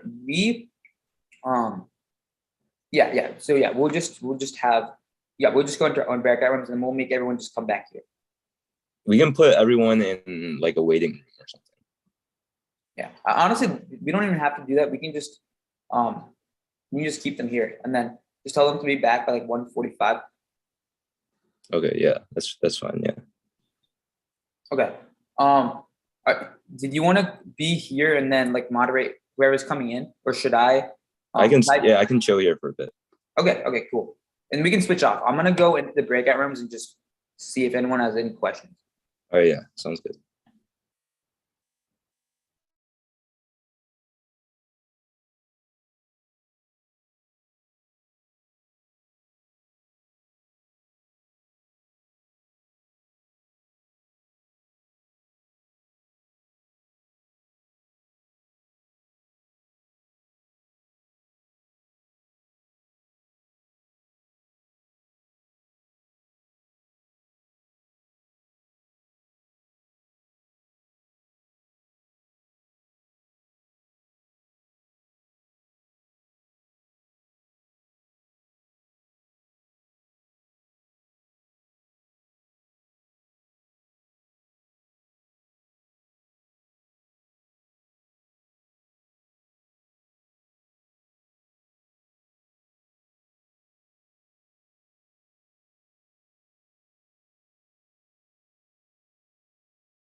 Yo, what's up, Surya? What's up, Surya? You're muted. I'm muted. Yeah. I was wondering why you guys are not responding. Yeah. How's it going, guys? I'm actually having so much fun dropping into these rooms. Dude, they're actually sick. Super It's actually fun. mad fun. It's mad Yeah, fun. yeah. And dude, once you explain it to people, you can see it in their face. Like No, it's so good explaining it to people. they understood. And also when you explain it to them, you realize like, wow, I know these things too. But yeah, yeah, I guess. Because we wouldn't sit here and discuss these topics on a daily basis, right? At DAHS, we would assume every single person knows everything that we discuss. True. So I find it super exciting to like reach out to people that don't know as much and then teach them. It's actually very much more exciting than discussing with people that are deep into the space. It's really fun. I love telling. I just like telling people who don't know anything about it because it makes me feel like better about myself. Dude, you seem like a genius. Yeah, because like usually in this space, I'm like, wow, I really don't know anything. I'm like constantly yeah. stuff. But then when I'm like explaining it to someone that hasn't done it, it's like, wow, okay. Pretty good. This is the problem. The problem is with the people that are super active in the space, you need to know what's happening now. And there's this constant stream of information coming at you. And if you're not up to date, they're like, whoa, you don't know about XYZ chain that dropped yesterday? Damn, you're outdated. But the people that are newly getting into crypto, all the knowledge we've gathered over the past 34 years is useful information. It's not like they know about it. So when we share that, it actually opens their mind. Oh, this is the order of events. This is why it's happening the way it is. But for like someone that's in the crypto space, if you tell them about things that happen, they're like, why is this history lesson happening? And also like a lot of the new things are just different spins off the original. Just like if you have a base foundation understanding of how it works and like what's behind it, it's really easy to get into other like newer innovations. Definitely. Pranav, how's it been going for you? Have you been dropping into the rooms as well? Yeah, dude. Yeah, I've been going into the rooms. What I've do been you talking see? to them about like their ideas, just making sure they have an idea. Like the thing is, I can't give them ideas. Like I like if they ask me to give them an idea, Yeah, I know. I don't know. So I say I'm gonna get Surya in, but yeah, definitely. Yeah, but like I still talk to them. I'm just making sure that they have an idea. Most people I talk to have an idea, which is good, and I'm just enforcing that they make a presentation and include the blockchain and crypto aspect into it. Awesome. Mark, how was your breakout room? Was it hype? It was good. Some good ideas going on. Definitely. Very different topics, which I'm happy to hear. I would have been sad if I went into different rooms and it was everyone just saying the same thing. Like we're gonna put donkeys on the blockchain. Really mix it up. Really mix it up. And who's the administrator? Do you guys know who that is? It's a live stream. Oh, okay. It's cool. We had some people drop in from the live stream. No, the YouTube chat was kind of bumping. Is it? Damn, let me see. Hey, if you guys are watching from the YouTube channel, you guys are awesome. Yeah, there aren't too many anymore, unfortunately. Once we started to go into breakout rooms, it died down a little bit. I think they were here for the guest speakers and stuff. I was watching. Yes, sir, Bear. That's a good guest speech. There's the real one. Yeah, honestly, it was my real honor to have him on board. That dude's worth millions of dollars. Like 35 million publicly. So that probably means like 70 million in actual. Hey man, we're on live on air still, so. Yeah, no, he's a serial entrepreneur. So he starts like 3 to 5 businesses a year, 2 of which succeed and pay off for the failed ones. So he just starts businesses and sells them, and most of the ones he sells go out to become like successful. So wow. Yeah, I thought he was perfect to bring in today. Zeno XMC asked too. His name is Sahib Anand Sanvit, and he was our guest speaker today. So if you go back on the live stream, you can hear his 30-40 minute talk about cryptocurrencies, about NFT, where the space is headed. But yeah, he's very experienced in the space. He started multiple businesses. And yeah, he even is the owner of the #1 job search website in Thailand. So wow. What was I gonna say? So yeah, guys, they only have about like 40 minutes left. So we should make sure that they're making their slide. Should we, when Mhm. we go into the breakout rooms, should we ask them to share their screen so they can show us their presentation? Honestly, we should literally, when we go into the breakout rooms, we should treat like they just got an extra member on their team.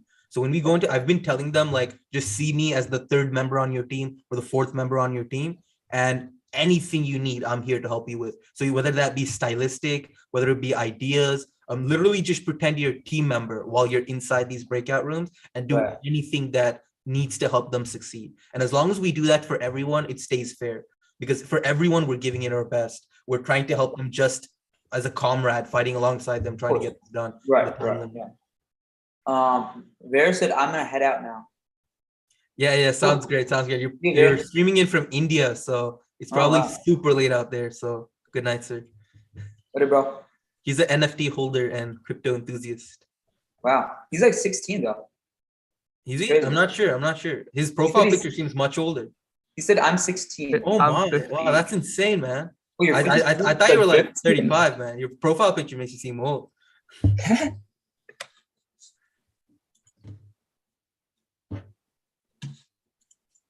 Might not be you in the profile picture though.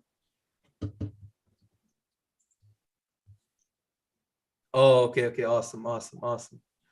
It's a default profile picture, he says. Wait, the one on Discord? Oh, yeah.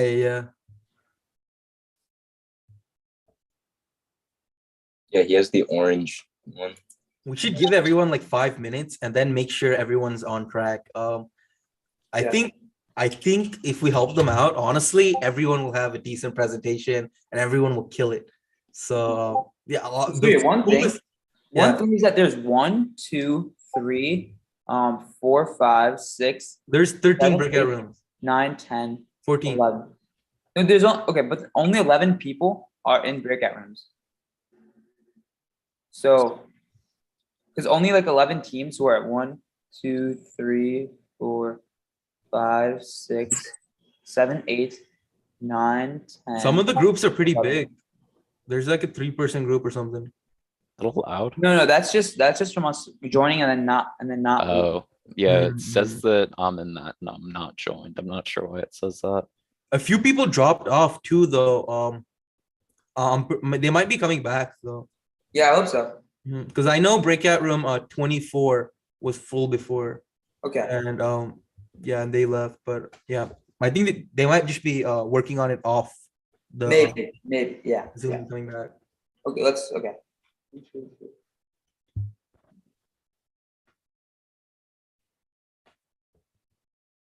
Okay, and honestly, this is not bad because even without the other people, there's 15 people who are actually working, which is a pretty good number. Yep. So yeah, we can just make the decisions when it's not live streamed. Yeah, and dude, the thing is, since there's only 11 teams, should we just include all of them in the top 10? Yeah, we'll discuss that when we discuss. Sure. goes in. I mean, Yeah. it's gonna come in an hour or so. So Yeah, no, we'll discuss that when it's not on live stream, dude. sure, yeah, Probably a It's good not call. professional to discuss this on live stream. sure. But yeah, one cool thing though, for anyone out there still watching on YouTube, there's like 5-6 viewers. Our chief judge, Dr. Gregory Harmon, is actually a DAHS NFT holder. Fun fact. And he's hot. Do we know which DAHS?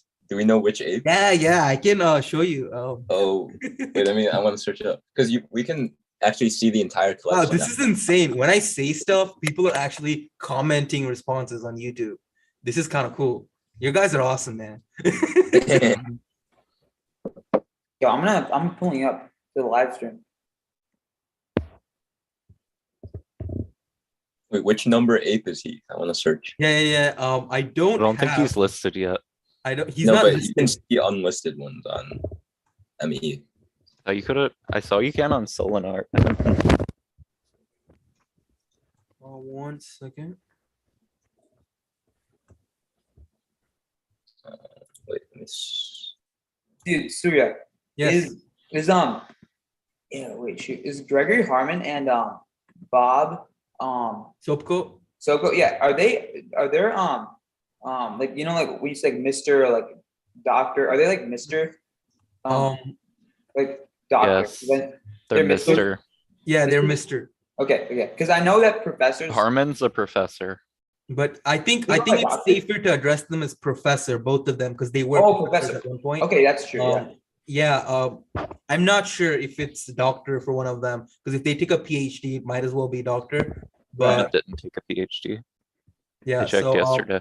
it's safer to assume. Let's say they didn't update their LinkedIn or something. It's just safer to call them professor, and then just treat them with that level of I'm respect. gonna say Professor Harmon and Professor Sopko. Yep, that's Nice. perfectly fine. Yeah, so I don't have the NFT number for Greg Harmon owns, but I have the he sent it to me in email. He said I Email. minted it 901. So I'll share that. Oh, 901. It actually Yeah. lets him in. Nice. Damn. Okay. So he was quick. I told him it'll sell out in 5 minutes in class. I mean, it probably would have if it wasn't not just letting a lot of people buy for a while. I mean, I finally got mine through, but I think it would have What? sold out. a That's why lot I'm trying to faster. have the stage 2 happen on a launchpad, a match heater or something. Yeah. Because selling 5,000, imagine for 5,000 spots, imagine I would say 10,000 orders going in at 9 o'clock. Then the Solana blockchain is just like, whoa. Yeah, It's a lot. It's a lot. Gas will be now 1 cent instead of 0.0001, right? Should we hop between rooms again? Could you give me a minute? I just wanted to send these people. Well, actually, you guys can start it because I'll just. They have to email us their slides, right? Or share it. Yeah, they're gonna email us their slides. What's the email? It's support. hackathon at. Oh, Hackathon. Okay. Yeah. Wait, can we broadcast that to everyone? We should. Yeah. How do we broadcast something? You go to the breakout room section and then click broadcast Oh, message. broadcast message. Okay. I'll can display it. I'm sharing Greg Harmon's NFT Yeah, I into want to see that. the Zoom chat now. Is mint. Yes. I hope he scooped one off secondary. I'm not a fan of the purple color, but a DAHS NFT is a DAHS NFT. At staking, they all yield same value. Wait, dude, I thought the purple NFT was the best one. Is it not? I don't know. Rarities have not been published yet, so I can't make an official statement. Gotcha. So we don't know what's the most, but you can just look around on Magic Eden or SoulSea. If you see something that's never been done before, or a rare ape, it's probably rare. If you just scroll through I would say all 50 listed, and then see that, oh wow, this one has that feature, it's probably because that's a rare feature. But yeah, that's the only way to identify those right now. But yeah. Wait, Surya, where did you put it? It's in the general chat. I'm blind.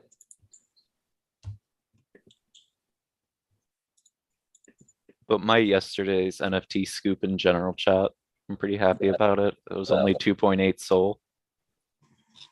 For the female. For female, blue background, steel. Banana crown. Wait, where did you put it? The general chat? Yeah. Yeah, I can't see the file you put. Can you see the file? I can't see yours, bro. Can you see Mark's? Yeah, I see Mark. I'm talking on Discord, not Zoom. Oh, I'm talking on Zoom. I can't see your thing in general chat. No, not general chat. General chat as in Zoom chat. Yeah. Oh, then I'll just put it on Discord. I didn't know you could put images in Zoom chat. It just uploaded as a file. Oh, I didn't see it. I'm gonna put it into Hackathon.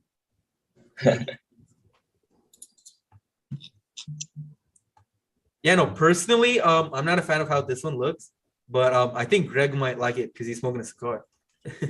What's wrong with? I think this one's dope. I think it's pretty cool. I think it's cool. But if I have not this one, anytime I see the ape and the background match, personally, I'm not a fan. But art is in the eye of the beholder. So other people could be a fan. But when I see the ape in the background match, I kind of like the contrast of it popping in. Yo, mine's like a better version of his. I saw yours when you listed, and I thought Greg listed. I was like, wow, Greg listed this fast. It's only Wait, like no, a 2x return. this one, Yeah, I no, was this is sad not when he listed. told me Greg listed. Yeah, This is not listed. No, I did not list this one. there was one listed exactly like Greg's, but some small difference. I forgot what it was. Probably not the cigar and something else or something. No cigar, no cigar. There was no cigar. Yeah. Mouth accessories are rare. I've heard the rumor.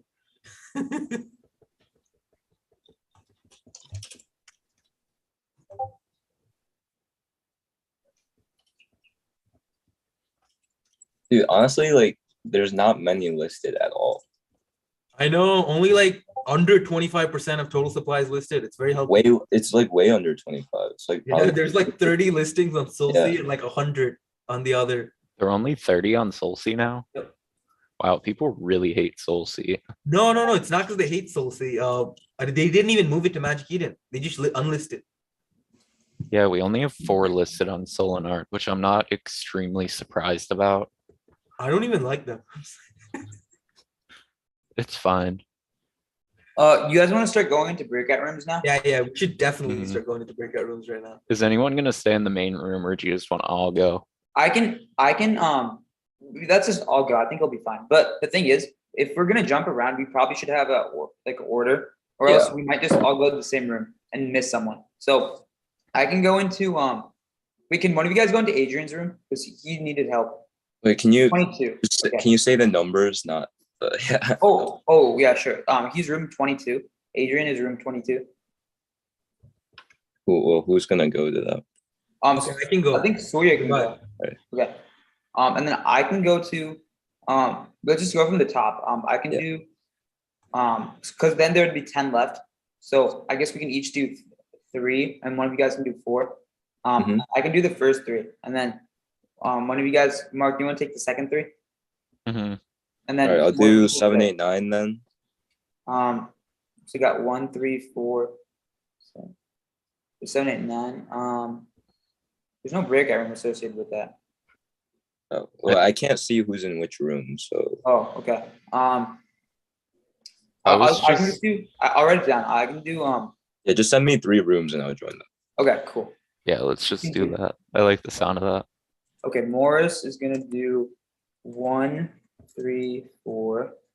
Okay. Wait, no, not 1, 3, 4. There's no 1 in 3. It'd just be 1, 4, and 5. Okay. And then I'll do that. and then Mark, you can do let's see, 10, 11, 15. All right, does that sound good? I'll go to 10. All right, awesome, dude. Wait, Mark, are you still here?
Yo, what's up, guys?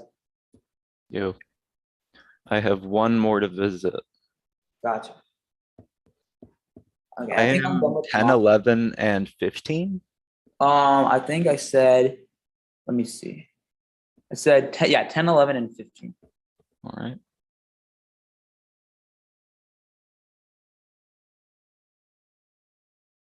And then Morris, are you good with your rooms? Yeah, I just went to all of them and told them they had to submit, and they were good. Okay. And like, did they have any questions, or like, did they seem like they're ready? Two of them were like just finishing up the slides, and then the other girl was almost ready. Awesome. I Great. mean, they still have 15 minutes. So Yeah, they're good. Okay, I'm gonna go to, because I asked Satya before, but she didn't say anything. So I'm gonna go back into her room. awesome. But Up here. my other two people, I think they're good. Yeah.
Siri, you're muted if you're talking. Hey guys, so since the guest speaker went 10-15 minutes overboard, we should give some people extra time. Okay. Let's give them to 1:15 p.m. to enter submissions, and that leaves us still 45 minutes, no, 30 minutes for us to decide finalists, and that's enough. So That's make fine. sure to let everyone know they have to 1:15 p.m. Okay. And I know a lot of people could really use that extra time because the speaker went overboard. Okay. Okay. I'm gonna go back into that breakout room. Okay. I'll broadcast it. Awesome, awesome.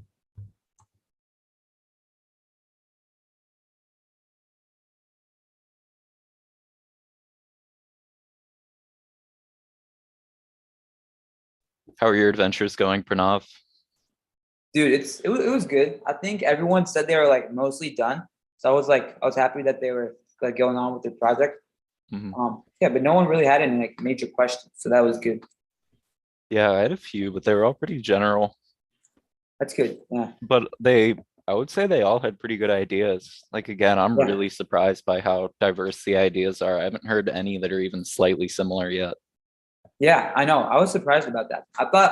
Honestly, I thought a lot of the projects would be like very basic or and I'm only saying that because a lot of people don't have like the blockchain, like understanding. But I was like you, I was surprised about what I saw.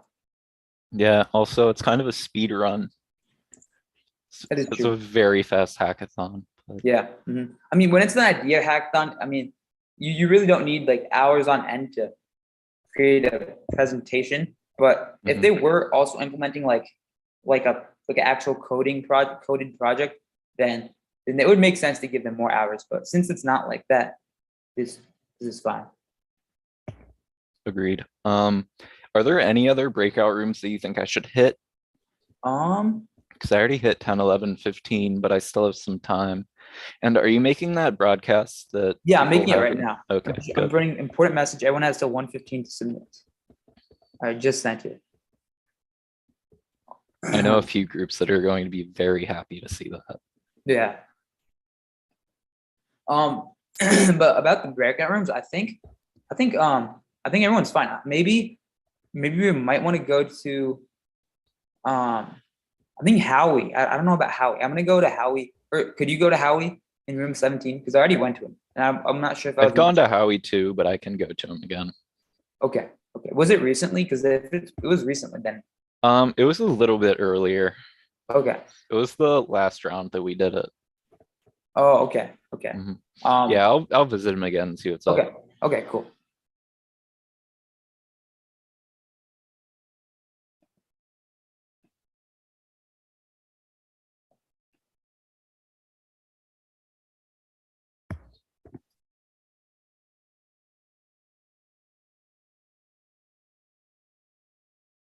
Yo, Morris, can you hear me? Yeah, what's up? So I don't know about room 10 and 11. There's Ernest and then Abnar. I don't really remember talking to them that much. So do you want to hit them up? Yeah, I'll go in right now. Okay. Which one are you going to do? Because I can do another one. Yeah, it doesn't matter. I'll do 10. You'll do 10? Okay, I'll do 11 then.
Yo, Pranav, Yo, Morris, what's up? want to broadcast the email one more time for people?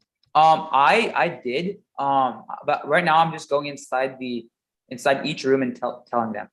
Yeah, I did that, but I don't know, just one more time, just in case. Okay. Sure. Yeah, I can tell them again. Yeah.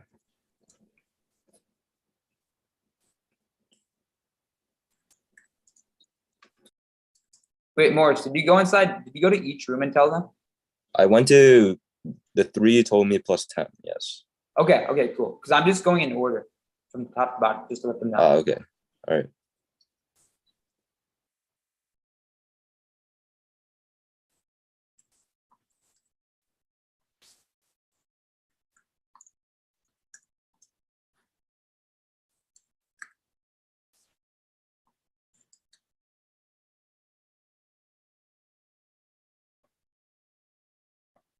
Any other breakout rooms to go into?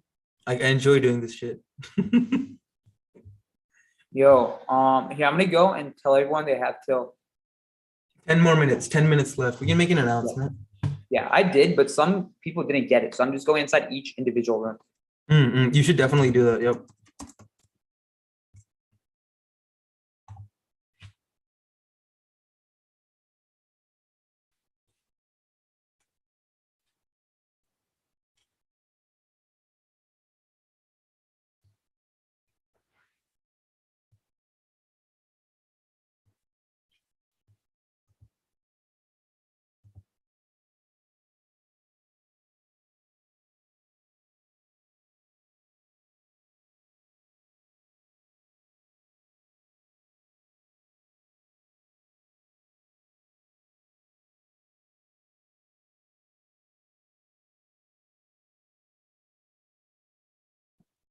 Yo, Surya, are you here?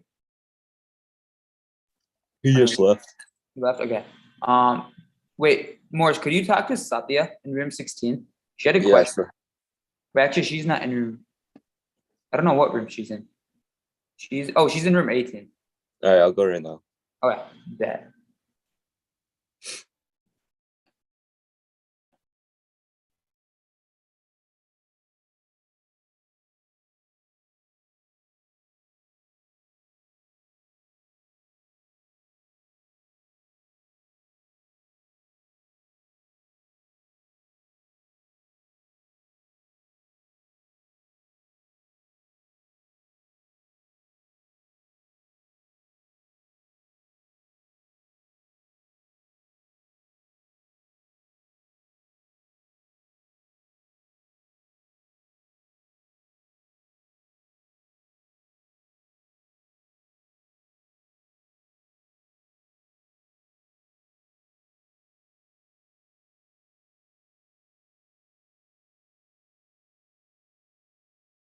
Yeah, she was just saying how she had a script and her oh, never mind. Wait, sorry, Morris, I left. What were you saying? She was saying how she had a script and her slides were mostly images, so I just told her to send us the script and the slides. Okay. Because Cool. I'm sure some people, I guess, will have that also. Yeah. Okay, so I think for the next few minutes, I think we can just chill here because teams are probably just talking to each other and finishing up. So it'd be bad if we interrupted them.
Yo, guys, should we send everyone back to the main meeting at 1:15? Yeah, probably. Okay. Just send them all, bring them all back here, and then we can tell them that it's lunch break. Yep. And that we're gonna be announcing the top 10 at like 2 or something.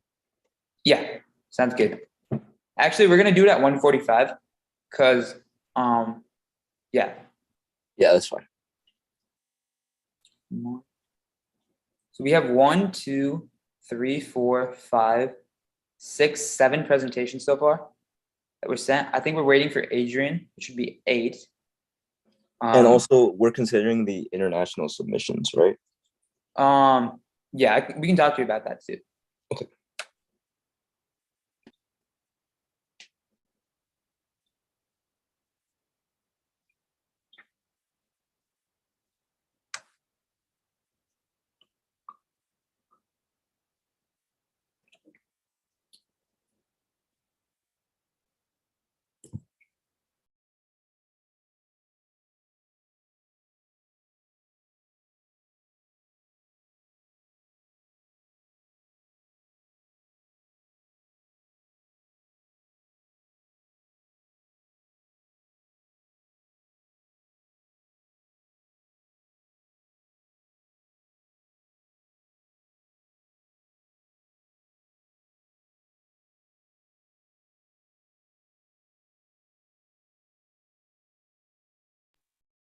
What's good, Mark?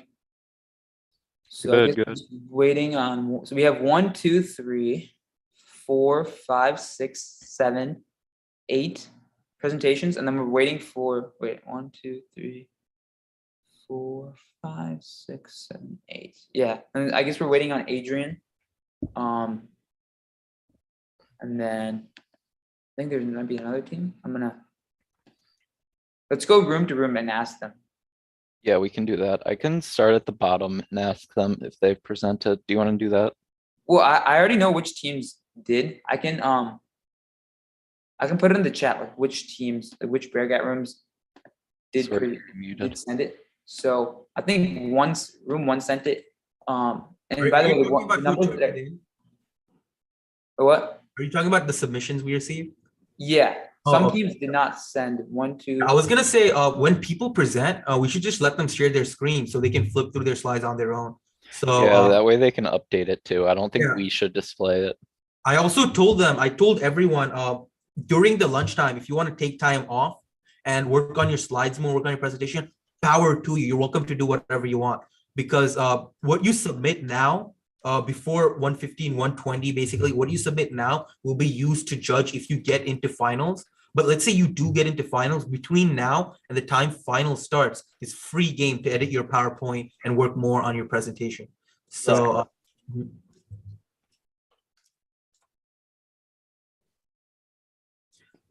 let's see what this question is asked. Oh, I just put what you said in chat.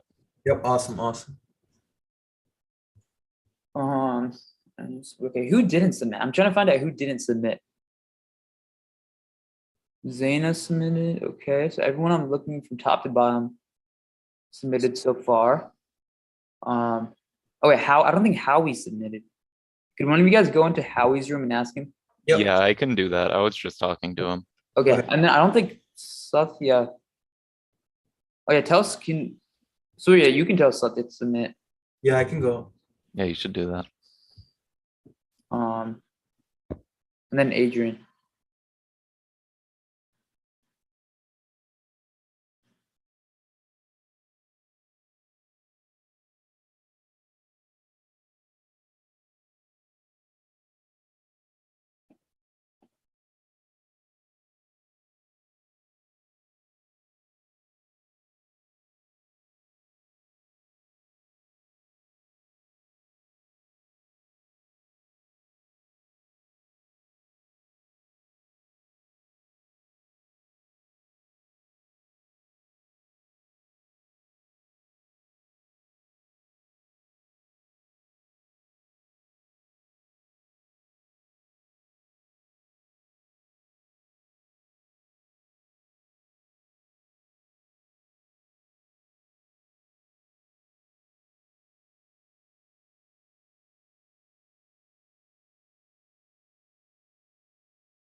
Okay, so we got everyone except Satya. So we're just waiting on one more person. Sounds good. Yep, and I'm gonna tell everyone to come back then. I'm gonna here, let me go to Satya's room and then I think I can close out the breakout room so everyone is forced in here. yeah, you can do that.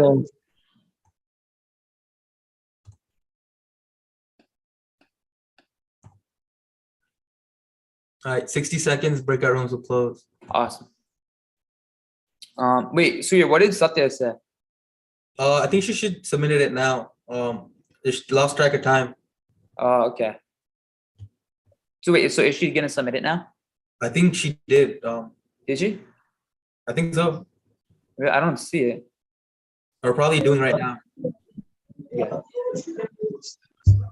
What's up, Khalid? What's up? What's up, fellas? Leave before you leave. Leave, man.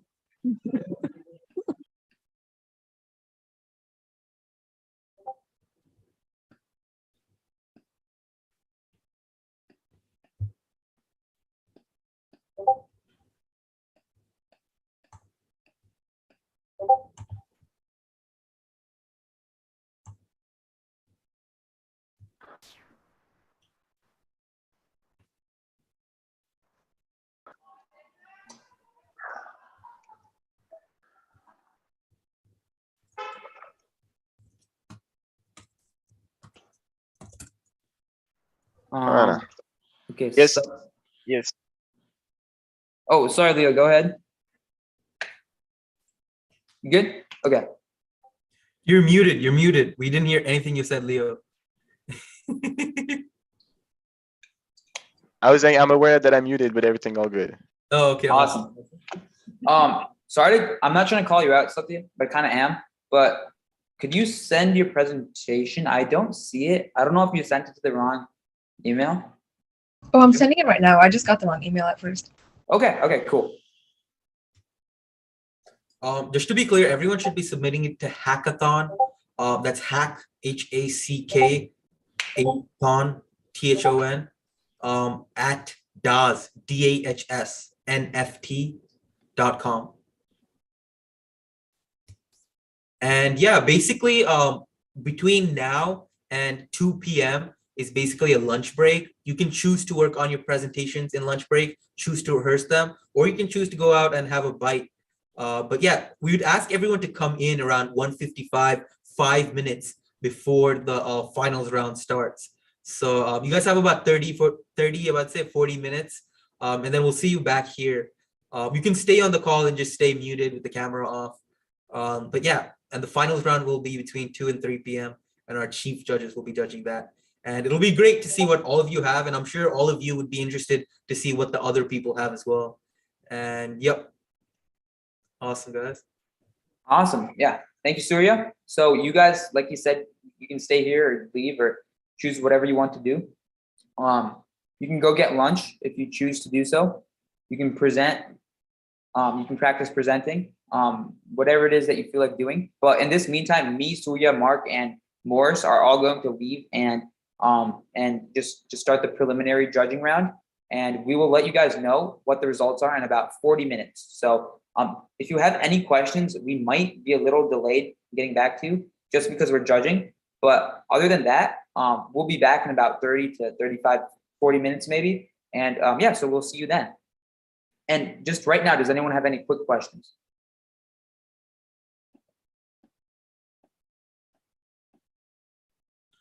So someone asked if is there a hard 10% cutoff? Is it only top 10 or is there like maybe can 11 people join? And if there is a tie, like if we strongly believe someone really needs to be there, we might push it to 11 people presenting, but it's really hard given the time constraint to fit in more than around 10 people. So if we feel like everyone is impressive and we really feel like to give everyone a voice, there might be like 11 people presenting. But yeah, most likely it's only going to be 10. Awesome. So So Surya, are we going to leave the call and join the Discord? We can just stay muted here, turn the camera off, and go into the meeting room 1 to discuss. Okay, sure, we can do that. I'm going to ask. Okay, so someone asked, will everyone present, or is it just the top 10? So yes, yeah, only the top 10 is going to present. So if you make it to the top 10, what we're going to do is we'll probably have a meeting room open, and so what we'll do is you all will present to the judges. We'll go one by one, and you will present to the judges, and they'll score your project, and that's how it's going to work. And then we're going to base it off how many points you get. So that's going to be so that's the way we're going to determine who got first, second, and third place. And those results are going to be revealed around 3 o'clock. Yep, no problem. Okay, so without further ado, me, Mark, Surya, and Morse, we're all going to leave.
Hello, everyone. Welcome back. All right, so we have both of our guest judges here today, right now. So please give a warm welcome to Gregory Harmon and Bob Sopko. So thanks to them. And I'm going to share my screen just so we have a general introduction. So thank you to both of these gentlemen for coming here today. Again, like I said, they both did not have to be here, but they chose to spend a few hours of their day, an hour of their day to be here and help us judge. So thank you so much for being here. So now I'm actually going to hand it off to Mark, who's going to explain, who's going to talk about the last 10 people, the finalists of who are going to be here today. All right, thank you, Pranav. So I just want to say again, thank you all for being here. It was a real pleasure just to see everyone's ideas as they were in development. And it was very difficult to choose who would actually be entering the final round. And there was a tie, so we actually had to let in 11 people, but we feel like that won't be a big deal since it's only one over, so we think we can squeeze them in. But I'm going to announce the list of 11 names that we have. So we have Adrian Hell, Satya Parmeswaran, Howard Knock, Anaya Kalyanam. Sorry, I know I pronounced that terribly wrong. I'm very sorry, but I'll continue. Inez Yilmaz, Abnar Fatima, Zanya Wahab, Amrita Kashan, Leo Bikofi, Harley Genovesi, and Ashton Yu. So congratulations to all of you. I really look forward to seeing your presentations. And again, I am extremely sorry for butchering your names. I know that was really bad, but thank you. And I will hand it off to Soria now. I just like to congratulate everyone. Thank you all for participating. For those of you who got in, congratulations. I can't wait to hear what you guys have to pitch for us. And I'm sure our judges are eager to hear your business model pitches as well. So without further ado, we can go ahead and post the presentation order in Zoom chat, and then we can go ahead and start with the first participant.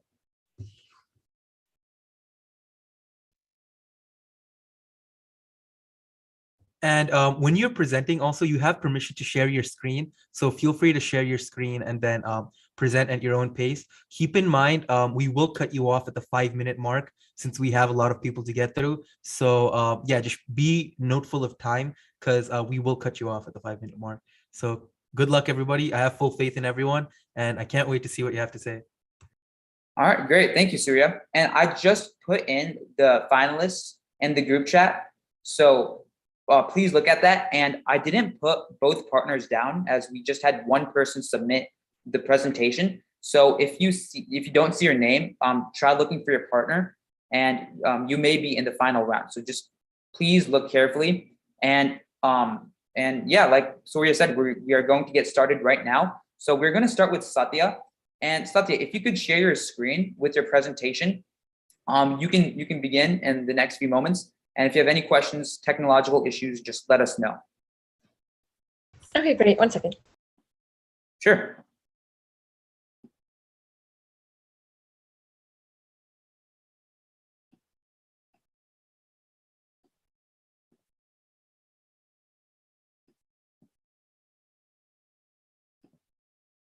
Recording in progress.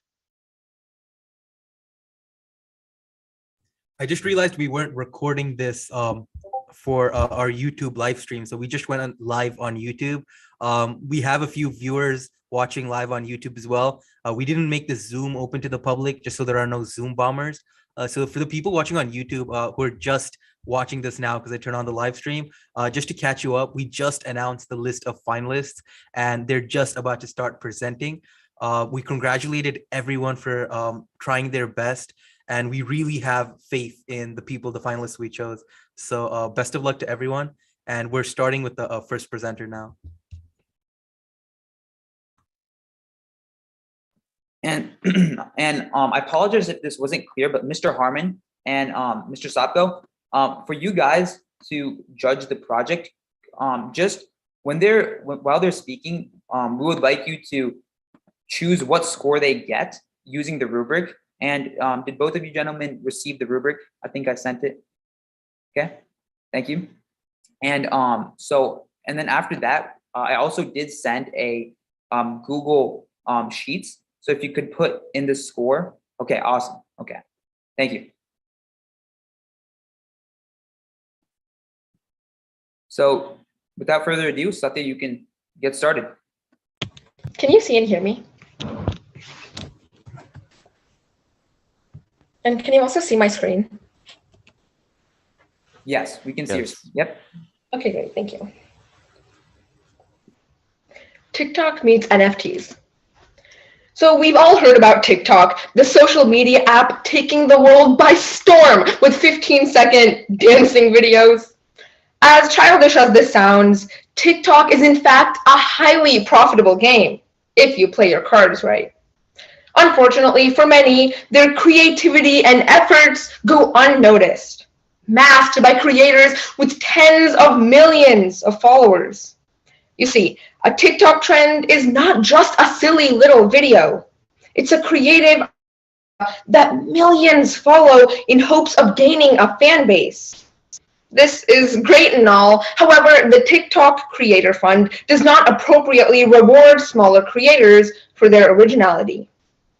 VidCon founder and longtime YouTuber Hank Green revealed that his income through TikTok has dropped from 5 cents per 1,000 views to a mere 2 cents. This especially affects smaller creators, specifically trendsetters.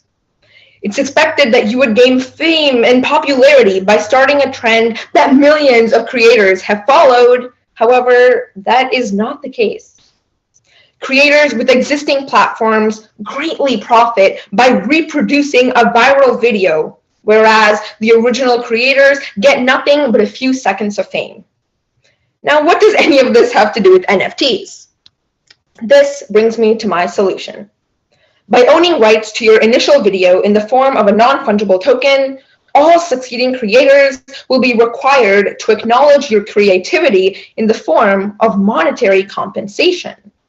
In simpler terms, when a smaller creator starts a trend, they can own the rights to that trend as an NFT and profit off of every video that follows their idea. Next, let's take a look at the stats. Now, this idea primarily appeals to smaller creators who initiate a trend. The value proposition can clearly be seen from the perspective of a trendsetter. If you come up with an original idea and millions follow after you, why are they the ones to profit off of your video? With the incorporation of NFTs into this market, we can appropriately reward creators for their authentic work. This idea can expand into YouTube, Instagram, and various other platforms designed to share creativity. Now, this might cause unrest among large creators and their income. However, if properly utilized, NFTs could be the next big advancement, not only on TikTok, but for technology as a whole. Thank you. Great. Thank you so much, Satya. Great, thank you. Thank you. And what we will do is we will give a few moments for our judges to put in their scores.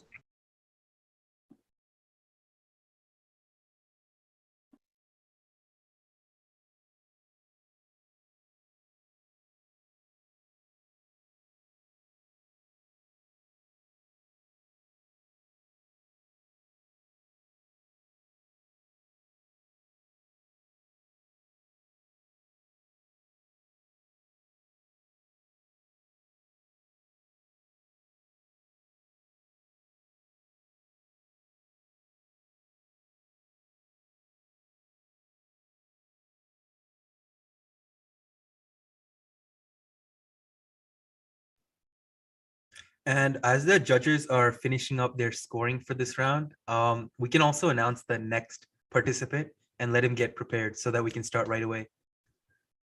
Yep, thank you, Surya. That's a great idea. And just one thing before that, Mr. Sopko, I'm not seeing you on our Google Sheet that I sent. Were you able to receive that email?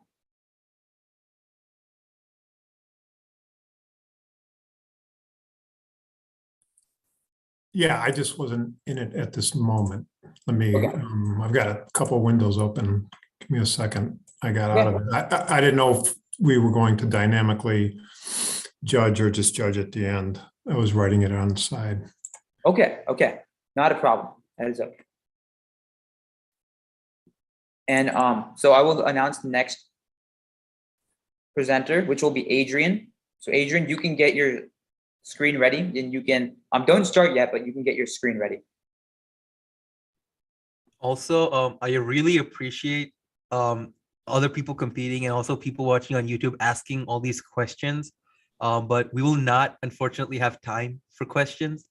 But yeah, I really appreciate the enthusiasm and everyone asking questions, so it's great.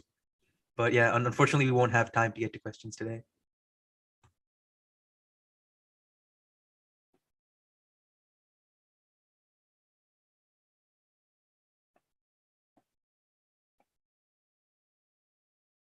Do you want me to start or? Not yet, Adrian. Okay. Could you Mr. Sopko is putting in his score, which will and you can start in just a few moments. We'll let you know. Okay.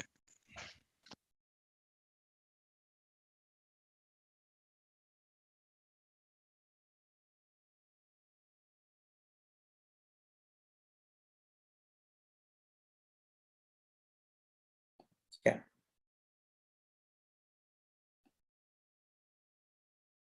All right, awesome. Okay, Adrian, you may begin. Okay. Sorry. Yeah. The judges, are you ready? I had to make sure. Okay, thank you. Yes, go ahead. Yeah. Okay. I just have to say I sadly don't have a camera on this PC, so you just have to listen. Yeah.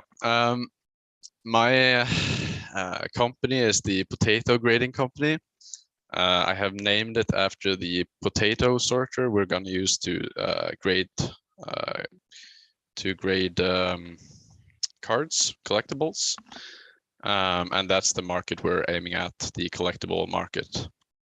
So the problem within that market is that it's really slow and inefficient. There are a lot of it's a lot of manual labor, a lot of humans that has to grade each card, and that's really expensive. Companies are getting huge backlogs, and the prices has just skyrocketed per card.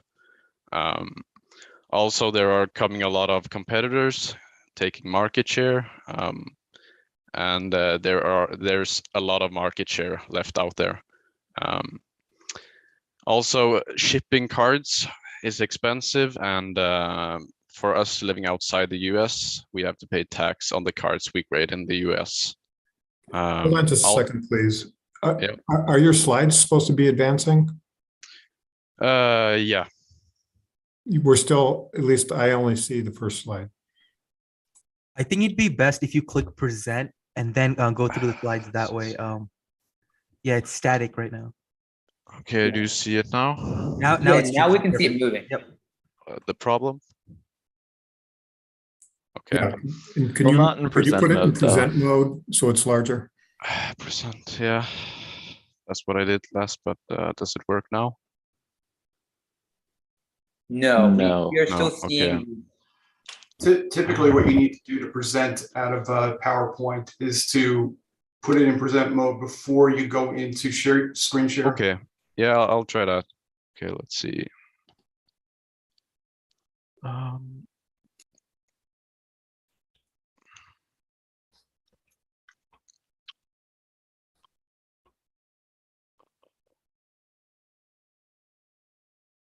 Do you see it now?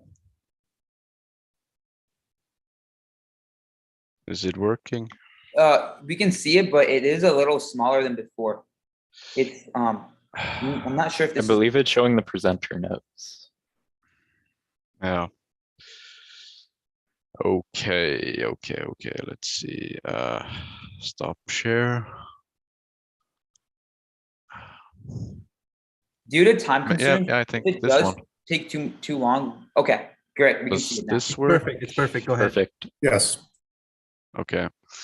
Yeah, so the problem is that it's really expensive, both grading and shipping and paying tax for us outside the US.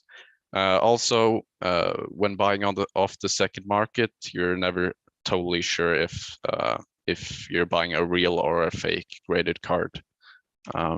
So the solution is we're gonna use a potato sorter and use that to grade cards. It will remove human error, and it will also reduce the manual labor costs and improve efficiency, so you don't get those huge backlogs. We will also get indisputable or verified ownership of the collectible, and that will be on the blockchain. So we will have a history of all the owners between the transactions when you sell and buy the NFT. And we will supply a product of card storage to the customer so that they don't have to pay for shipping and tax. So you can also transfer ownership of the card faster and safer. Some more technology. You can see the grading machine in the top right corner. The green and yellow and red flags are the parameters they use to grade potatoes. We will remove those parameters and insert our own to grade the cards. And then we will use blockchain technology to receive payments, to upkeep the database with all the registered cards, and also to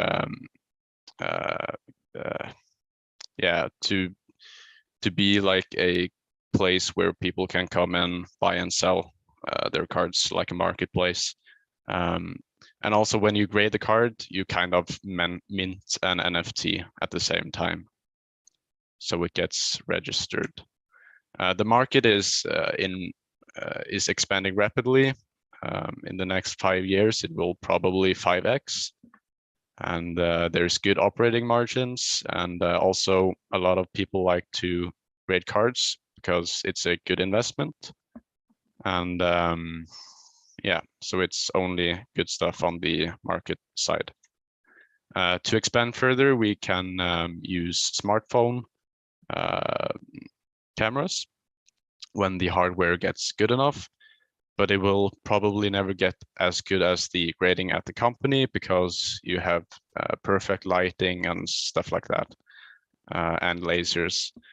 So we could have a secondary market for the phone graded cards. We could also open for grading of other collectibles like coins and notes and magazines. So here are the sources, and this is a graded card. Yeah, that's about it. Great. Thank you, Adrian. Yes. So while the judges are inputting their scores, we can call up the next presenter, and that's going to be Howie Knock.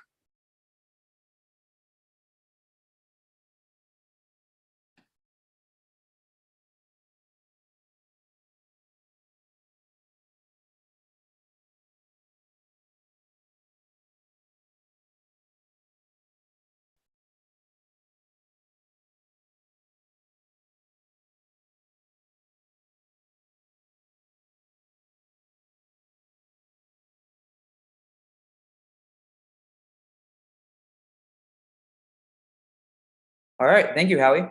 I'm going to wait until the judges. Are you ready? Great. Okay. I didn't. Okay. Yes. Okay. Great. The judges seem ready. So Howie, you can start. So I'm going to be presenting a company called Block Game Reliability, or BGR. So Howie, there's something wrong with your sound. I can barely hear you.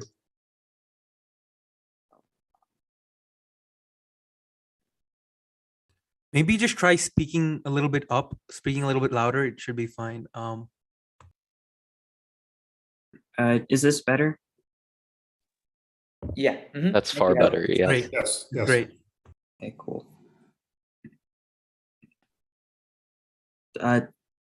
So okay, the company, our name, all right, so the name of the company is Block Game Reliability, or BGR.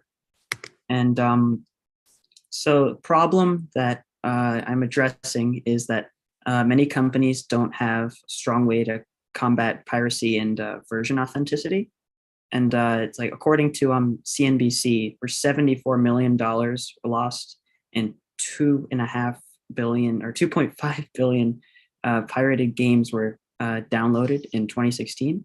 And this is even true with software like Microsoft Office, where illegal copies or activation keys can be distributed.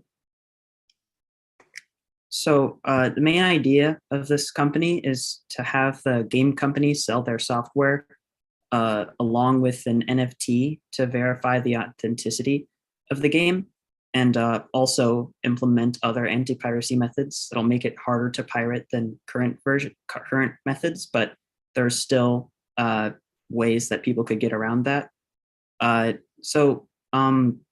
The main idea behind this is that the software can only be used if it holds the NFT, and it'll be verified with the unique hash through the blockchain. So for the choice of blockchain, I'd go with Solana because it's highly versatile at low gas fees, and it's a lot of people are using it, and it's quickly growing with lots of widespread implementation. So some current piracy prevention methods that I thought I would address are user agreements, and people just really ignore that, and also product keys, which, as I said before, can be obtained with other methods, like looking at Microsoft Office. And so some intricacies of the business model that my company would employ would be we would partner with PC gaming software distributors like Steam to verify the games that are being used. And this would be done with a cost-driven cost structure, which would be focusing on automation. And also, so essentially they would be charged by usage. And the main variable cost would be just maintaining the blockchain. And yeah, thank you. Great, thank you, Howie. And while the judges are giving their scores, we are going to bring up the next presenter, which will be Ananya Kalyanam.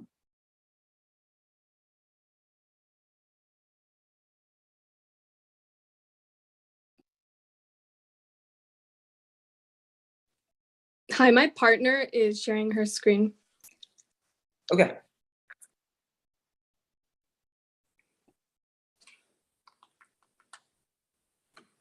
All right, you may begin.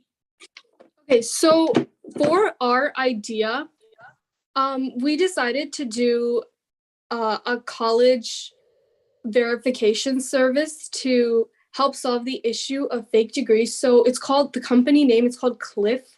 So it just stands, it's like a acronym for College Legitimacy Information Facility.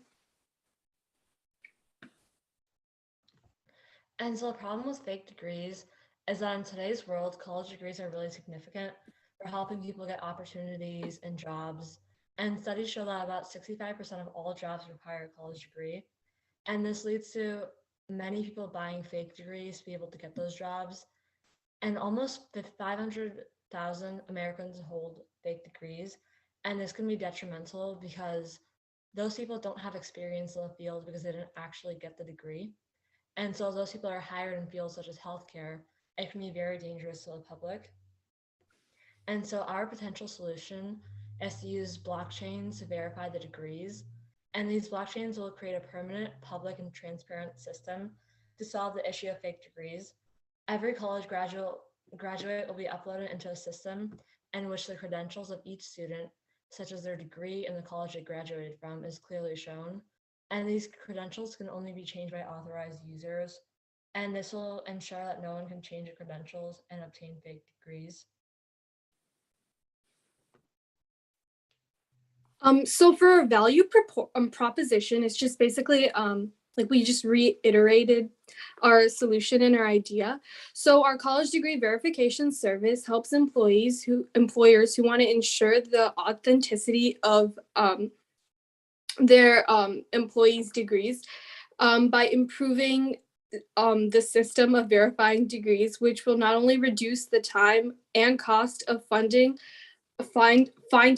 authentic employees, but will also prevent unwanted risks in any professional field. So these risks could be like, say someone fakes a medical degree and then they go and they're a doctor, like obviously that's a risk to the patients and those around them. For customers and market, we just combine these together. The customers of the solution can be any sort of employment-oriented service, such as LinkedIn.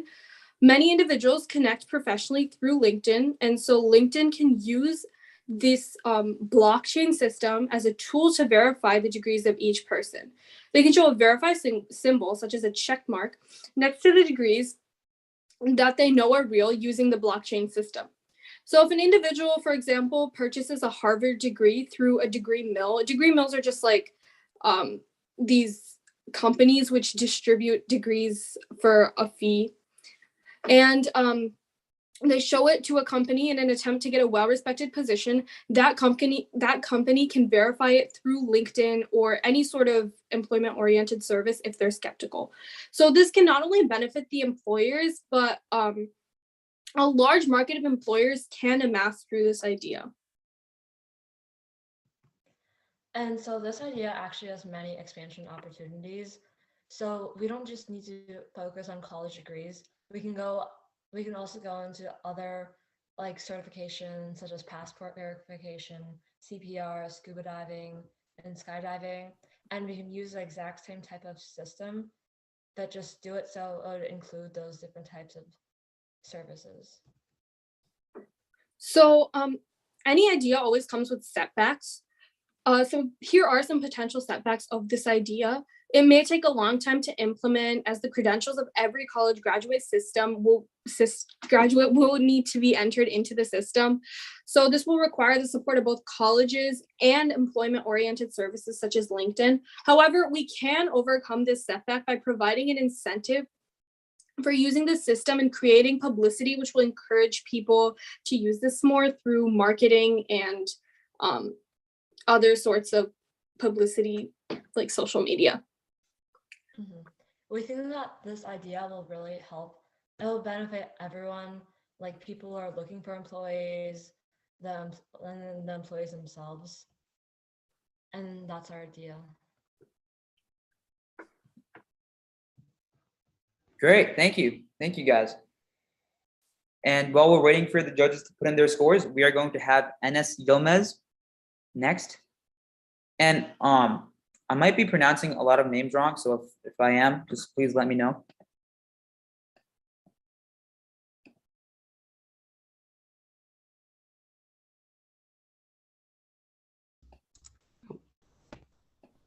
All right. Hello. Well, I'll start when the judges are ready. Okay, thank you.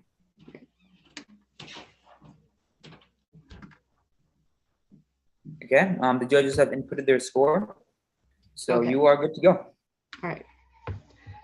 Hello, I'm Enes Yilmaz, and I'm an avid customer of many movie theaters, especially AMC movie theaters. And I have noticed before COVID hit, many AMC movie theaters were jam-packed with so many customers and viewers. However, after COVID hit, I've clearly seen that there have been so many empty seats. As a customer, I definitely like that there are so many empty seats, but from a business aspect, it's very sad for these companies because of the loss of so many customers. And just let's let the facts speak for themselves.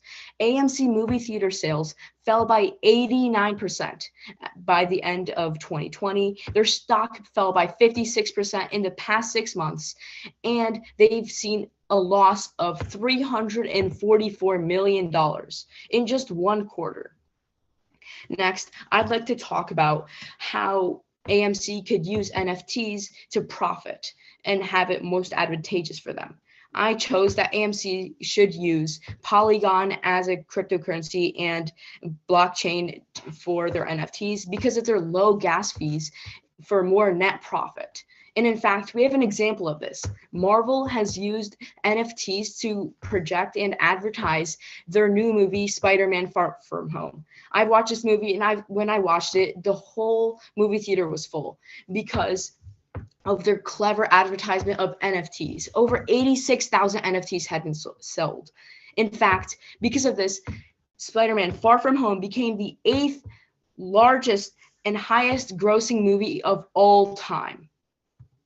Next, if celebrities bought movie theater tickets, it would be broadcasted upon the blockchain, meaning that their followers, which is over 200 million, could see that they're visiting such and such movie theater, meaning that they can visit, bringing in new and old customers to these movie theater companies. Next, I'd like to talk about other job opportunities and other opportunities that AMC theaters or any theater industry or movie industry could benefit from by using NFTs. For example, currently there are 100,000 employees working in the theater industry, but it declined by 8.5% because of COVID issues and other issues. However, if they adapted to NFTs because of celebrities, they can easily advance their customer rate. And also, they can have passive income. Passive income for movie theaters is very rare, as once you buy a ticket, that's all the income they get from one customer. However, if they turn their movie tickets into NFTs, they can earn royalties from being the creator of an NFT, and every time a movie ticket is sold, they can earn 10% back from customer to customer.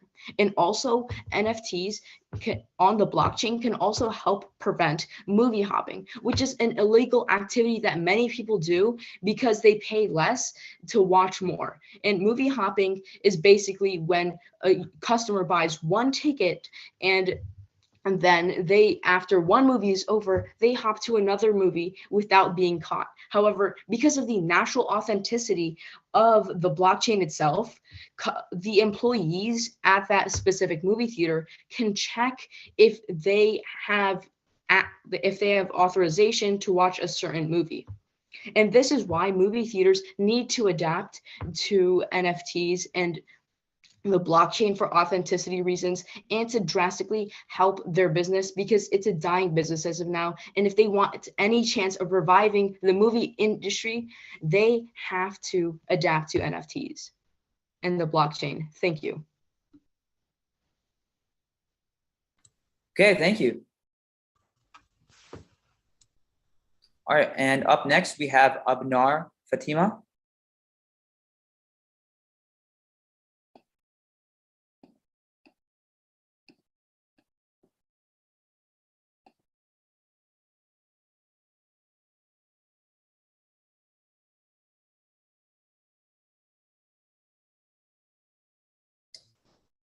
All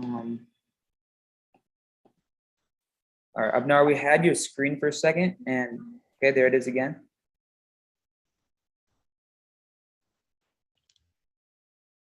And you may begin. Can you hear me? Yep, we can hear you. Okay. So my idea was to prevent charity frauds by using blockchain. So charity frauds are a big problem. So like, for example, if you want to donate money to help others in need, where would you donate it? And how can you know for sure that your money will actually reach people in need? So what happens is many fake charities or nonprofit organizations will ask you for your donations to help their cause. But when you actually donate your money, they will never actually give the money to those people and keep it for themselves. So there are many ways to prevent charity frauds, and if you look online, there are many articles that will tell you like how to prevent charity frauds and how to be safe, and like research where you are giving your money to and take safety precautions. But what if there was an easier, safer, and more reliable way to donate money? So charity frauds are a big problem. They're very common, and they happen more after a high-profile disaster such as a flood or hurricane. And the National Center for Disaster Fraud received more than 400 complaints for fraud after Hurricane Harvey and Irma, and customers reported losing more than $5.8 billion to fraud in 2021, which was a 70% increase over the prior year. And in 2017, charitable donations set a record, but customers also reported losing a record of $905 million to fraud. And using the internet, it's easy for scammers to pretend to be in need to get donations, then use those for their personal gain. So a solution could be to use blockchain technology to ensure that the nonprofit organizations or charities that are collecting the money will actually transfer the money to a reputable organization or to people in need. So by using blockchain, all transactions are recorded and can be verified. There could be like a code that looks into where the charity organization is sending the money, and it can verify that wherever they're sending it to is a reputable organization and not just a personal bank account. And if it is a personal bank account, it could prevent or block the transfer from occurring, and it could also report the charity as being questionable so others won't donate their money in the future to that charity. And blockchain could also ensure that all of the money received that was promised to be donated gets transferred to a reputable organization. And blockchain can also prevent scammers from like altering the amount of money that was donated by donors. So this will help donors worldwide who want to donate to a nonprofit organization. They no longer have to worry about being scammed or research and take safety precautions. And it can provide a faster and safer and more secure way to ensure that their money is being donated and will reach people who actually need it. And this can also help the people in need because they will receive all donations meant for them. And the market would be worldwide and the customers would be anyone who wants to donate money.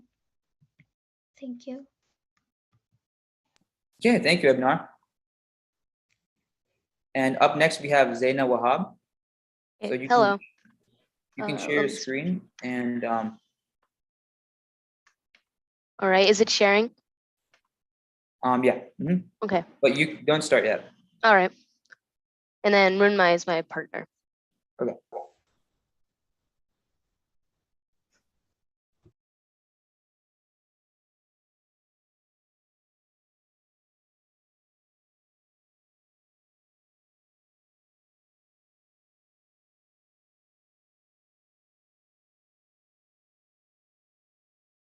Okay. So you guys can get started. Okay, thank you. So this is Crypto Car. And so the problem at hand. In today's day and age, driving can seem like a chore that gives you very little benefits besides transportation. Electric cars can seem too expensive and only seem to help the environment as a positive. Do you ever wish that driving far could give you additional benefits besides transportation? Do you want to gain money and limit your spending on gas, or even gain more money from having a car that doesn't use gas? Well, we have the solution for you. So the solution to this is that the customers are going to be the drivers, and our main point is to make car NFTs. So what we did is, if you make a car an NFT, you get points if you buy them, and you get more points if you buy an electric car because that will not harm the environment. You also gain 50% of the points from a used car sold to you. The points will be applied to your crypto. Oh, wait, it paused for her. The points will be applied to a crypto car user, and you can turn points into cash. And another way to get points would be to travel distances and get points that would benefit you with cash. So as you drive to more destinations, or if you're on a car trip, you'll get more points that you can convert into cash. And so anytime you go to these gas stations or restroom stops, you can cash out money anytime from a blockchain through an app. And there will be cash out stops from our company at restrooms to track your points. Can you guys hear me? Yeah, I can hear you. Okay, sorry, I think my internet just lagged. Okay. It's fine. So why will this work? Plus benefits. So these points are really similar to mileage when you get if you fly somewhere, and those points add up, and if you have like a certain amount of points, you can go to their website and like buy stuff. So it's like a similar idea. She paused again. Oh wait. Hello? Okay, wait, continue. I can hear you again. Okay. So it also uses it also increases the use of electric cars due to higher points. Also, a reused car can limit the spending of new cars. Driving no longer just wastes time and gas money. And also we have like this idea of having different levels of card membership. I think this is also an idea which other people have used. So like, for example, let's just say Mark drives 15,000 miles for a month and has been a gold card member for 3 months. So that is why we give him like extra 5% of his points. And some setbacks and how to overcome them. So some setbacks that you might think of is some people might be able to track distances through the points. So maybe somebody might figure out how to calculate the distances you drive from the points, say if they were tracked online. All the transactions you would think would be public, there could be privacy problems, and you could be stealing cars because you could be seeing which cars have more mileage. So our solution is we would use Monero. So Monero is, unlike Ethereum, the transactions are all confidential and untraceable. So it would not be possible to track the points. And so you would also be anonymous when cashing out the points at each stop. And this wouldn't be automatic. So every time you cash out, you don't get money immediately. You can get points over time and cash out whenever you want. And at each cash out stop, there will be a confirmation code just to make sure nobody's stealing your information or points you could earn. And we forgot to mention this. Of course, the audience would be drivers and people who may be driving long distances. And like as a hypothetical, a way this could like definitely benefit people. Say you're on like a car trip to like Canada or something, and you have like these 5 kids and they're kind of wasting all of your gas money. Hey, you want to get your points, right? You don't want to take these kids on a whole 15-hour road trip and waste your points and waste your gas and money. So this could be a way to benefit and save your money. Thank you. Okay, thank you. So up next we have Amrita Kishan.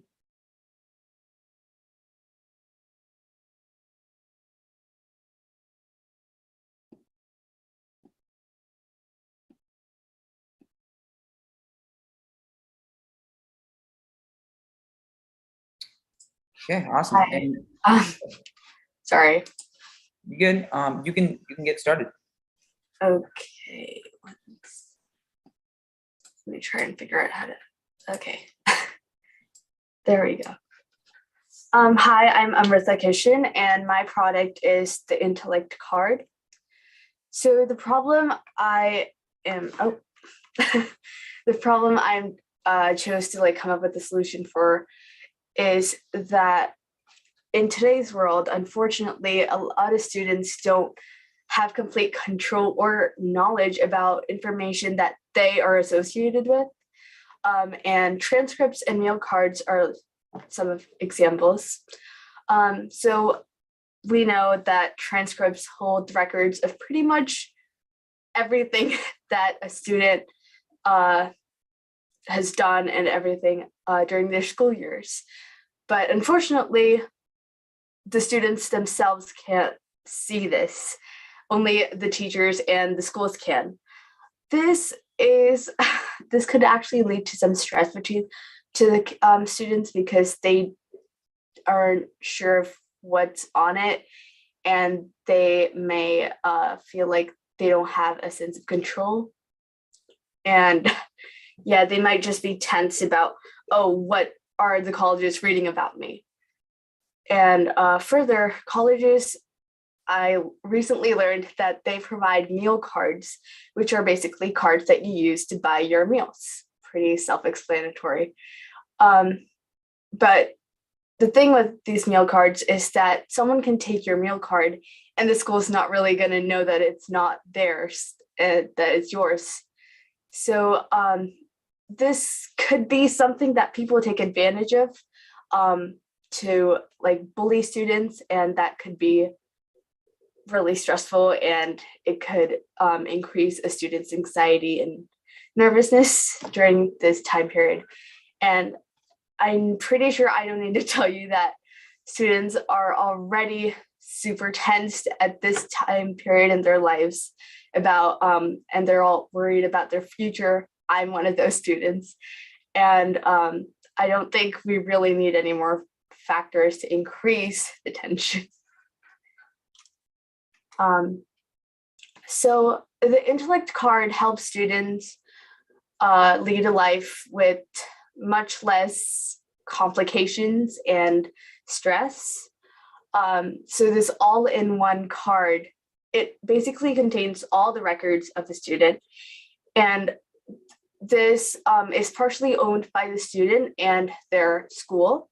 So this way the student can also see their transcripts, their all their records, as well as the school.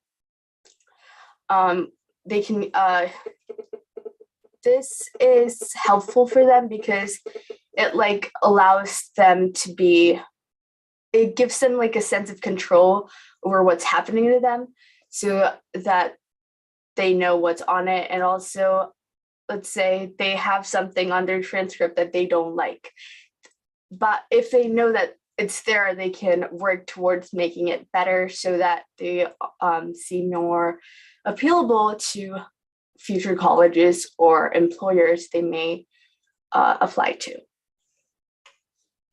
And this could be a good product that can be marketed to all educational administrations across the globe. So how does blockchain relate to the solution? This card can be can help people access their information pretty easily, and it can record the information using blockchain. So blockchain would make sure that this information isn't changed or hacked, so that the users don't need to worry about someone like changing their private information. Also, since the IDs are basically just numbers and letters, people won't be able to associate an ID with a person. So you don't really have to worry about other people knowing your confidential stuff. And the only people who would know what your ID is you and your school. So it'd be pretty nice. And also you get to decide who you give your ID to. So it's no one's really gonna know that it's you unless you give them your ID. So the setbacks to this product is time, money, and obviously people accepting this idea of blockchain and crypto and NFT and stuff. So I think that we can overcome these setbacks by enlightening people about crypto and blockchain and helping them better understand the advantages of this and how it's the next big thing. Marita, thank you. It has been 5 minutes. Sorry. So, thank you for your presentation. I'm sorry to cut you off like that, but we do It's have fine, to sorry. go to everyone. Okay, and Leo, you and your team can get ready.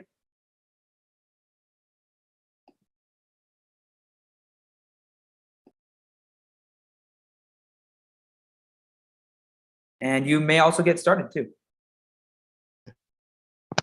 Hello, can everyone hear me? Can everyone see my screen?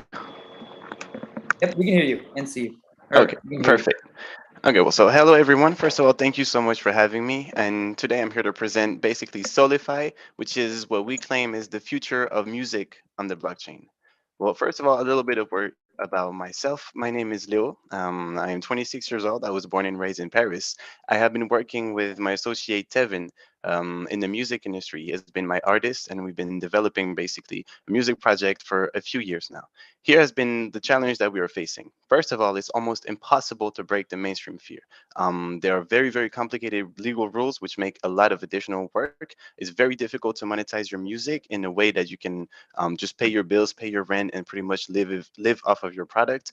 Almost impossible to bypass intermediaries, whether it be record labels or distribution labels, whatever it may be. There are a lot of intermediaries that make it very hard for us and have also a lot of very high costs. And we believe that blockchain technology as a whole can fix pretty much all of that. So what is Solidify? Basically think, for those who are familiar with NFT trading, basically think Magic Eden or OpenSea plus Spotify equals Solidify. What does that mean? It means that Solidify would act as first a mainstream music service, pretty much. So for someone that knows nothing about either Web3 or blockchain technology, as far as they're concerned, it will just be another Spotify, right? As the only difference will it be that they will be aware that they will be paying directly to the artist, and it will also be automatic direct payments for each microtransaction, and the royalty distribution policy will be completely transparent on the blockchain. Now, for those who are a little bit more Web3 enthusiastic, this will also serve as an NFT marketplace. Now, imagine you are on Spotify listening to your favorite song, right? Now, you would be able, using Solidify, to directly purchase or bid for this song and purchase it as an NFT, right? Directly from the Solidify market exchange plate.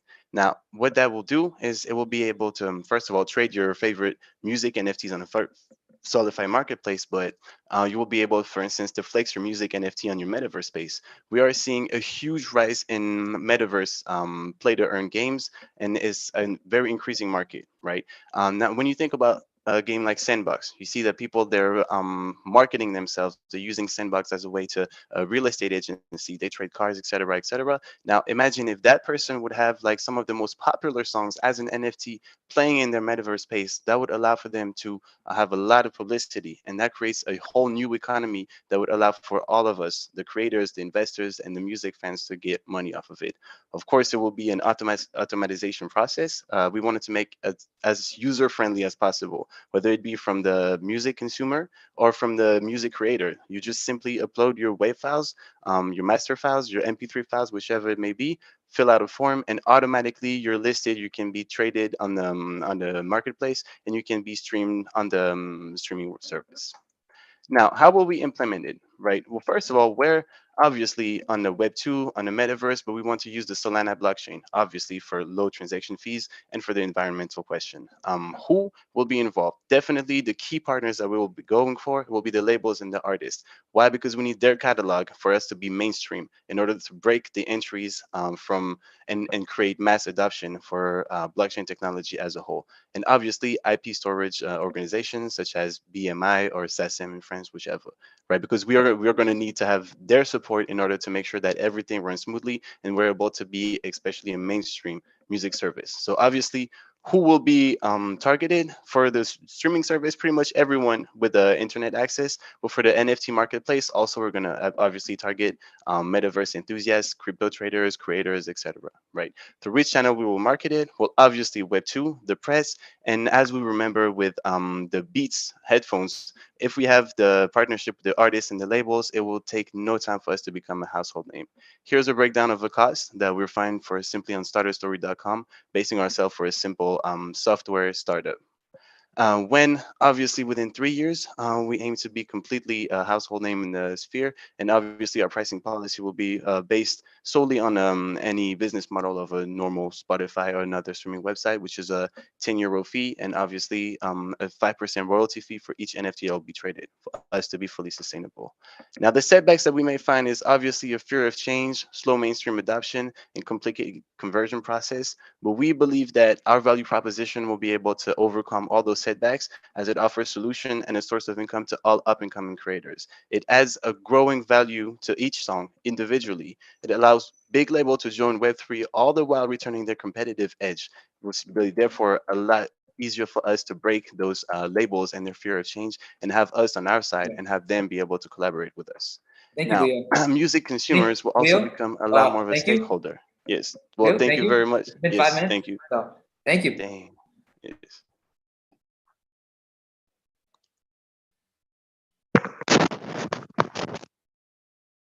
So next up we have Harley Genovese. Can you see my screen? Yes, we can see your screen. Yep. And you may begin. Okay. So my idea was using NFT technology in healthcare. So in America, we're facing an opioid epidemic. Many people misuse their prescriptions and they become addicted to drugs. And this not only affects like the economy, it affects society, how we grow as a society.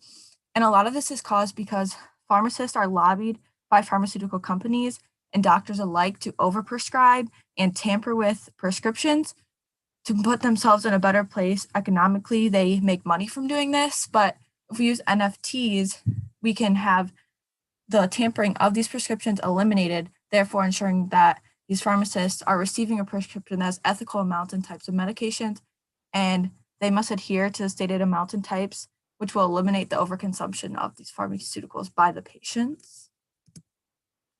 So who will implement this technology?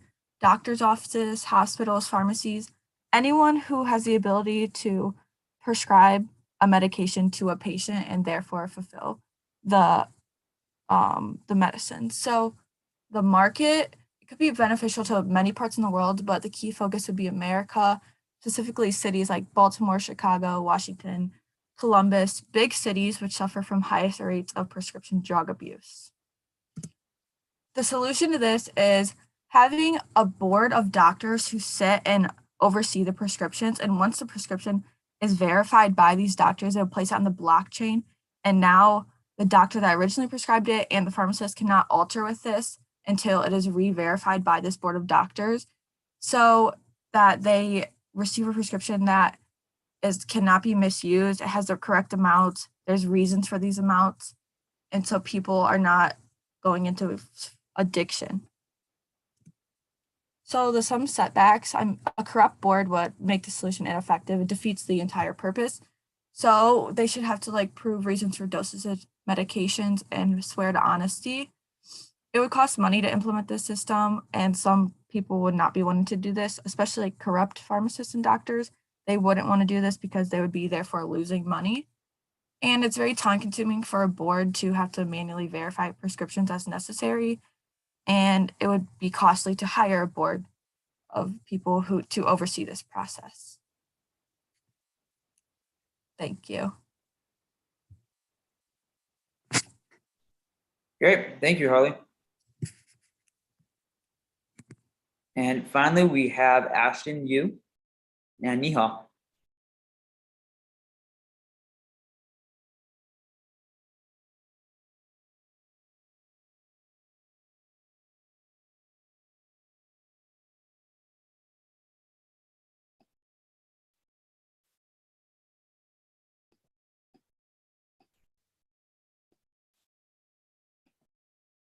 All right. So for today's hackathon. Wait. Sorry, Ashton, give us one moment. Okay. I'll let you know when to begin. All right. Okay.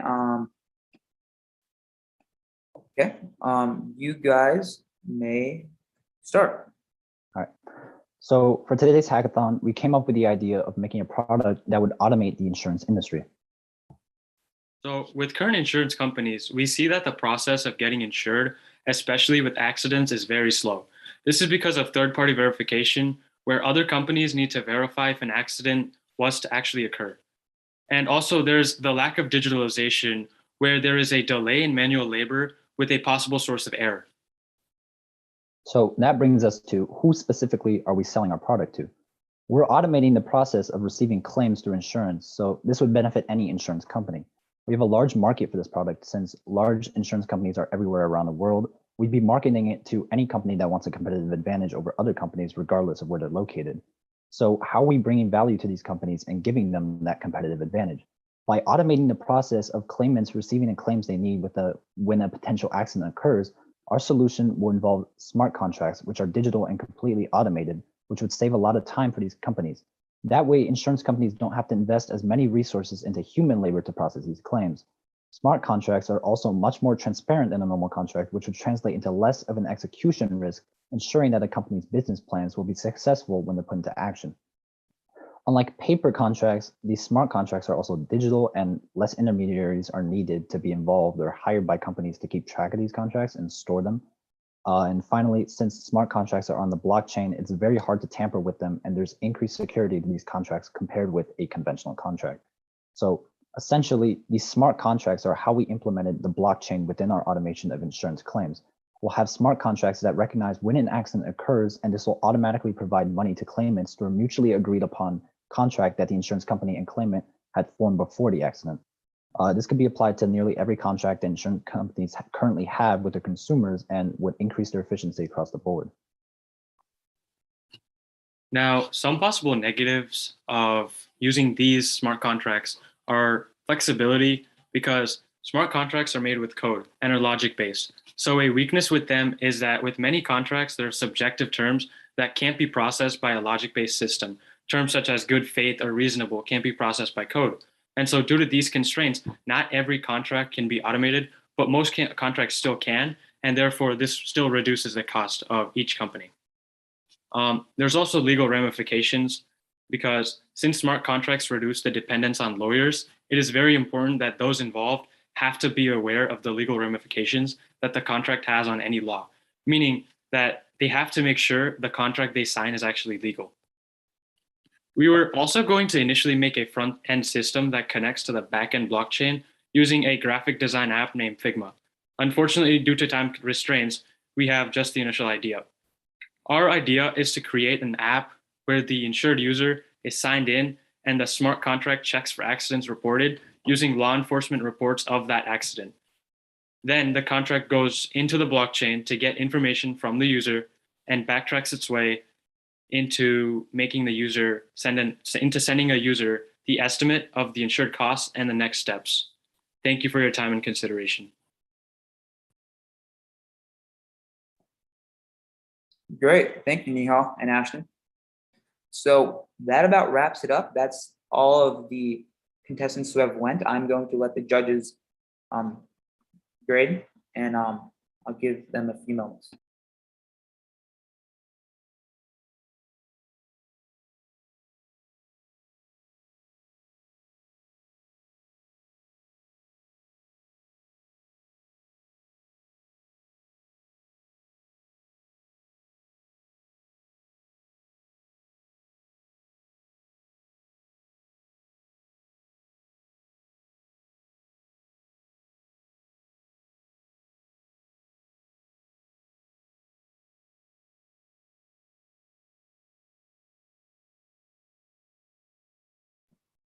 All right.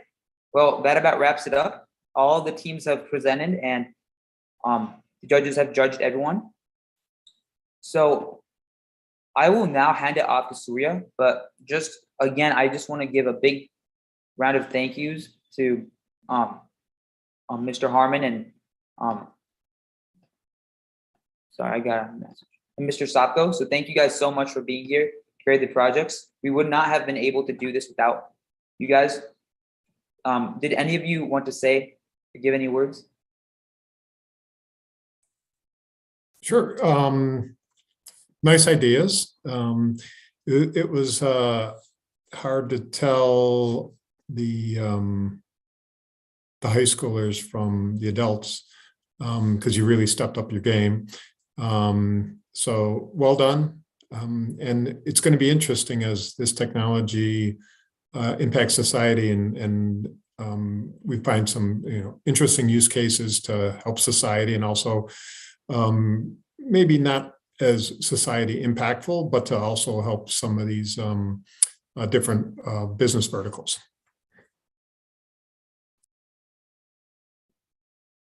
Thank you. Yeah. And Mr. Harmon, did you want to say something? Yeah, I would echo many of those thoughts. Some great ideas, well presented. And I only wish we had more time for each idea and questions and going back and forth with you. But there's some real, I think, business winners within that group of 11 presentations we heard. Keep your dreams alive and keep thinking.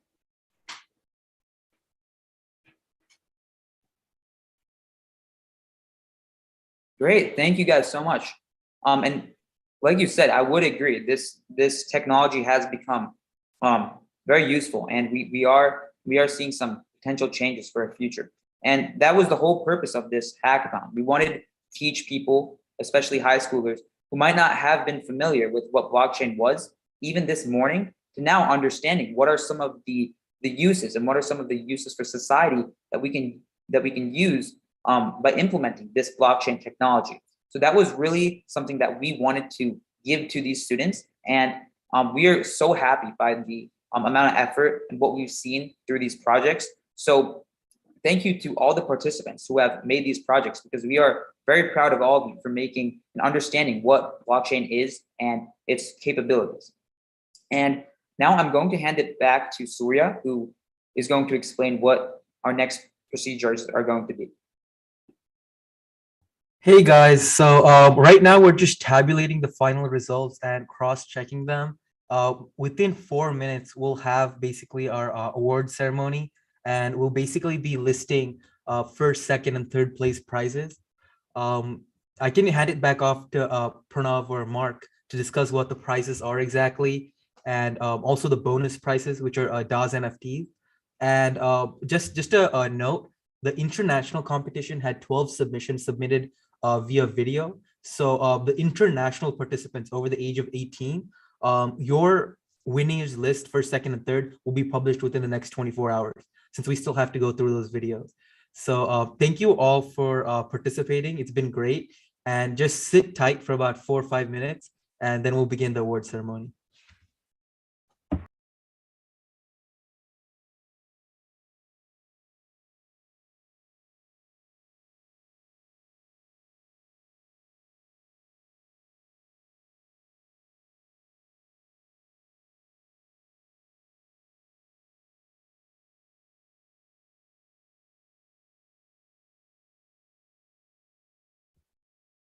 And really fast, I'll reiterate what the prizes are. So there are prizes for first, second, and third place.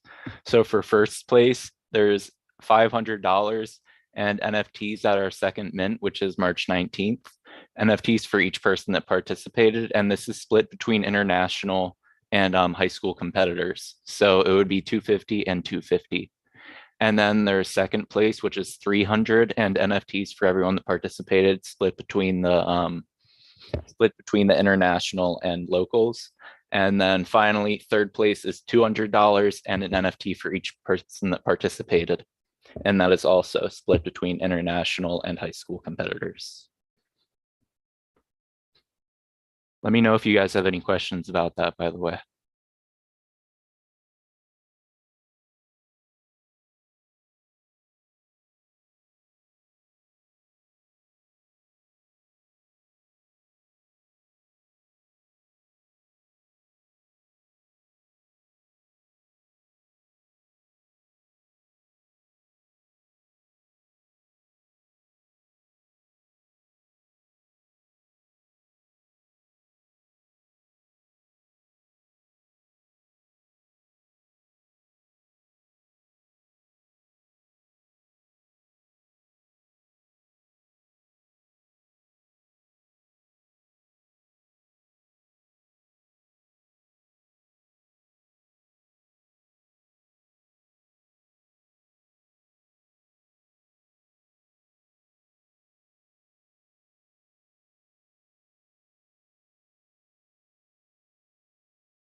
Hey guys, so while the final places are being tabulated, I just wanted to let you guys know that even if you didn't win first, second, or third place, every single person competing here today will receive a whitelist spot to buy a DAHS NFT on our second stage mint on March 19th.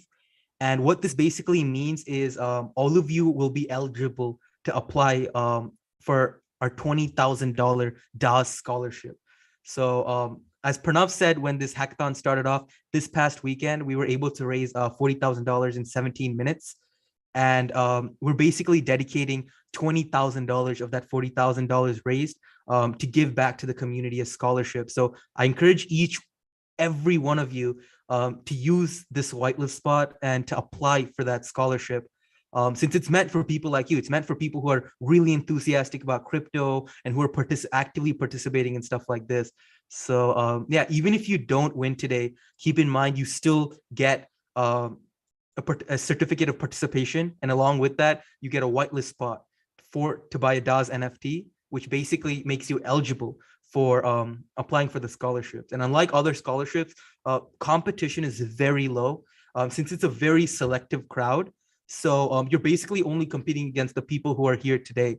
And the scholarship applications open next weekend. So regardless of if you win or not, make sure to submit a scholarship application next weekend. And that's another chance. And then just another way for us to thank you for being here today. So without further ado, I'll hand it off to Pranav, who probably has the final results. Yes, I do. Thank you, Surya. And just before we move on, Surya, did you want to say something about the international participants? Oh, yeah, definitely. So as I mentioned before, there's 12 people that submitted videos for the international round. Those videos will actually be judged after this tournament, and international participants over the age of 18 will be notified first, second, and third place basically within the next 4 hours, 5 hours after this event. But yeah, even if you did not win, you will be notified that as well, and you will receive a certificate of participation and those whitelist spots I mentioned.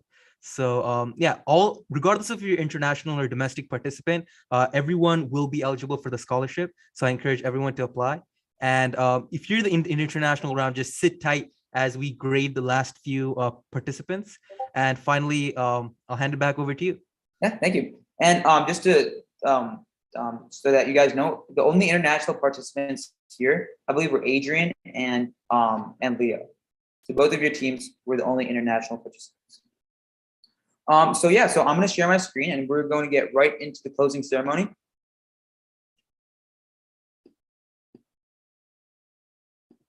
So once again, I just want to give a big round of thank yous to our judges, Mr. Harmon and Mr. Sopko. Thank you. This would not have been possible without both of your guys' efforts in being here. And the second thank you I want to give is to all of you for participating here today. When we thought about this hackathon a few months ago, our primary goal was so that we could educate our community about the blockchain and crypto space. And when we came here today at the beginning of the day, a lot of you were not sure what blockchain even was. And now you're able to make an entire presentation talking about the benefits of crypto and blockchain and how those concepts can be used to solve a real world problem. So we're really happy with what we were able to do in this hackathon, which was exactly what we wanted to do from the beginning. Now, this is where we're going to release the prizes and who gets them. So this is the moment you've been waiting for. So in third place, we have Abnar Fatima. So congratulations, Abnar. So you won $100 plus a DAHS NFT, which is worth 1 SOL right now. And if you're thinking 1 SOL, what is that? That's currently worth about $100, I believe. About I think like $80 to $100. So that's a very good amount. So we hope you enjoy your prize. And in the next few days or hours, we'll be giving you information about your prize. Now, in second place, we have a team of Ashton Yu and Nihal. So congratulations, guys. You guys won $150 plus 1 DAHS NFT, which again is worth 1 SOL. So congratulations, and we're really happy to see your project. Now in first place, drum roll please, we have the team of Satya. So Satya, congratulations. You won $250 plus a DAHS NFT, which is worth, again, 1 soul. So in conclusion, we are really happy with all the projects that you guys presented. And even if you didn't place, we were really happy with most of the projects, or actually all of the projects that we saw. And like I said before, a lot of you did not have any concept of what blockchain or crypto was at the beginning of the day.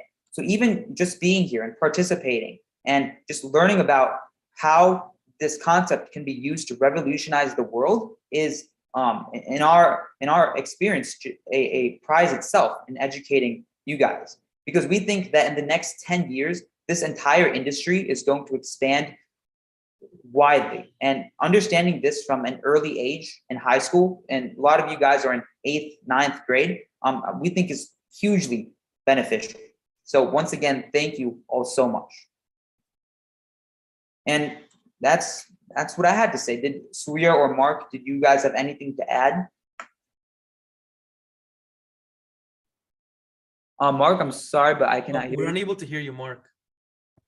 Oh, sorry about that. I just wanted to say again, thank you all for coming. It's been a real pleasure to see all of your ideas, and it's just been great to have you here and see the learning process. But other than that, that's all I have to say. Yeah, same here. I just like to thank so much every single person for taking time out of their weekend to be here with us today. We're honestly pioneering the future of what cryptocurrency, blockchain, and everything's going to be. So it's honestly our pleasure to basically share this knowledge with you guys and share these few hours where we can really get into the nitty-gritty and develop a business model just from scratch. I think it was really good learning experience, both for the participants and for us. I was telling Mark that we were really excited to do what we did today, because usually we're around people that are experts in the crypto space, so we don't really get to share our knowledge, because it would be redundant, right? Most of the things we share. But it's really when we reach out to people and bring in new people into the crypto space, we believe that we're actually able to grow the crypto space and promote widespread mass adoption of cryptocurrency and blockchain technologies. So I'd like to thank everyone for being here. Remember, if you competed today, you're eligible to apply for the $20,000 DAHS scholarship. Applications open next weekend. And if you're an international participant, within the next 4 to 5 hours, you'll receive an email with whoever won, and also a certificate of participation. So thank you everyone for attending. It's been a pleasure. Morris, do you have any final thoughts before we leave? I think you guys covered it all great. I know I enjoyed myself a lot, had a lot of fun. The guest speaker was amazing. Like you said, being able to share our knowledge of the crypto space for the short time that we have been in it is really amazing. Seeing you guys like explaining it and having your eyes light up when you do understand it or have that light bulb idea. It's really great, really tremendous.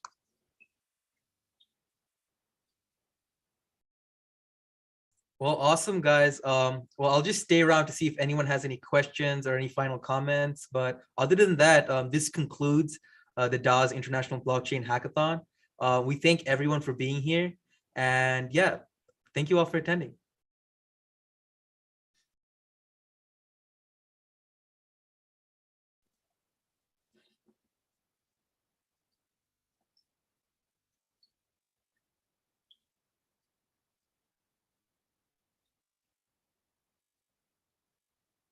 Oh, Leo asked me if he's international, right?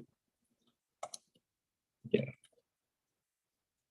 Yeah, if you signed up through the international sign up link, you're in the international section. And the international section is just basically anyone who's not local to Ohio over the age of 18. So yeah, you would be falling under the international category.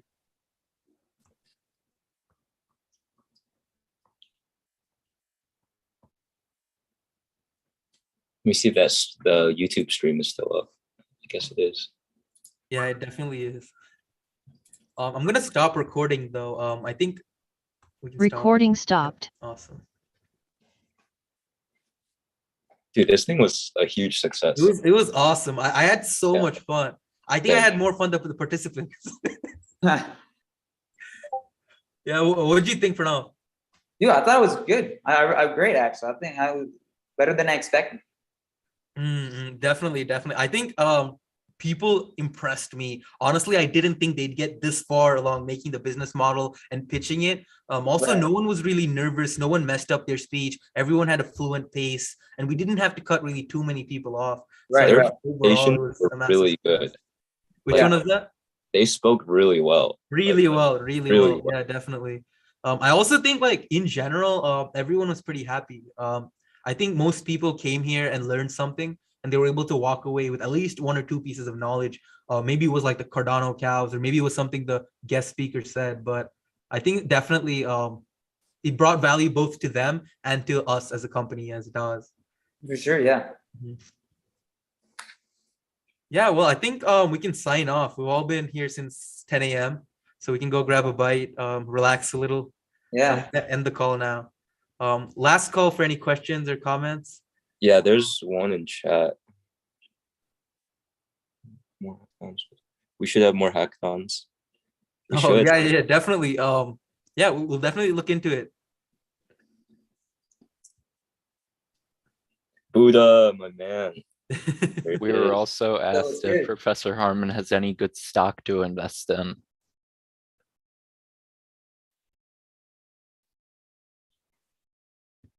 If he's Not financial advice. Can't share that. no financial. Yeah, no financial advice. Yeah, sorry.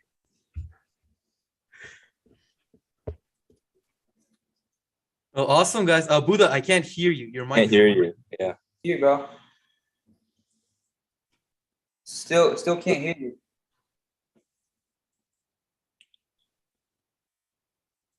He's got the fire shades on. Sad. Can't hear you still, man. I think there's a microphone issue. Might be the car if he's connected.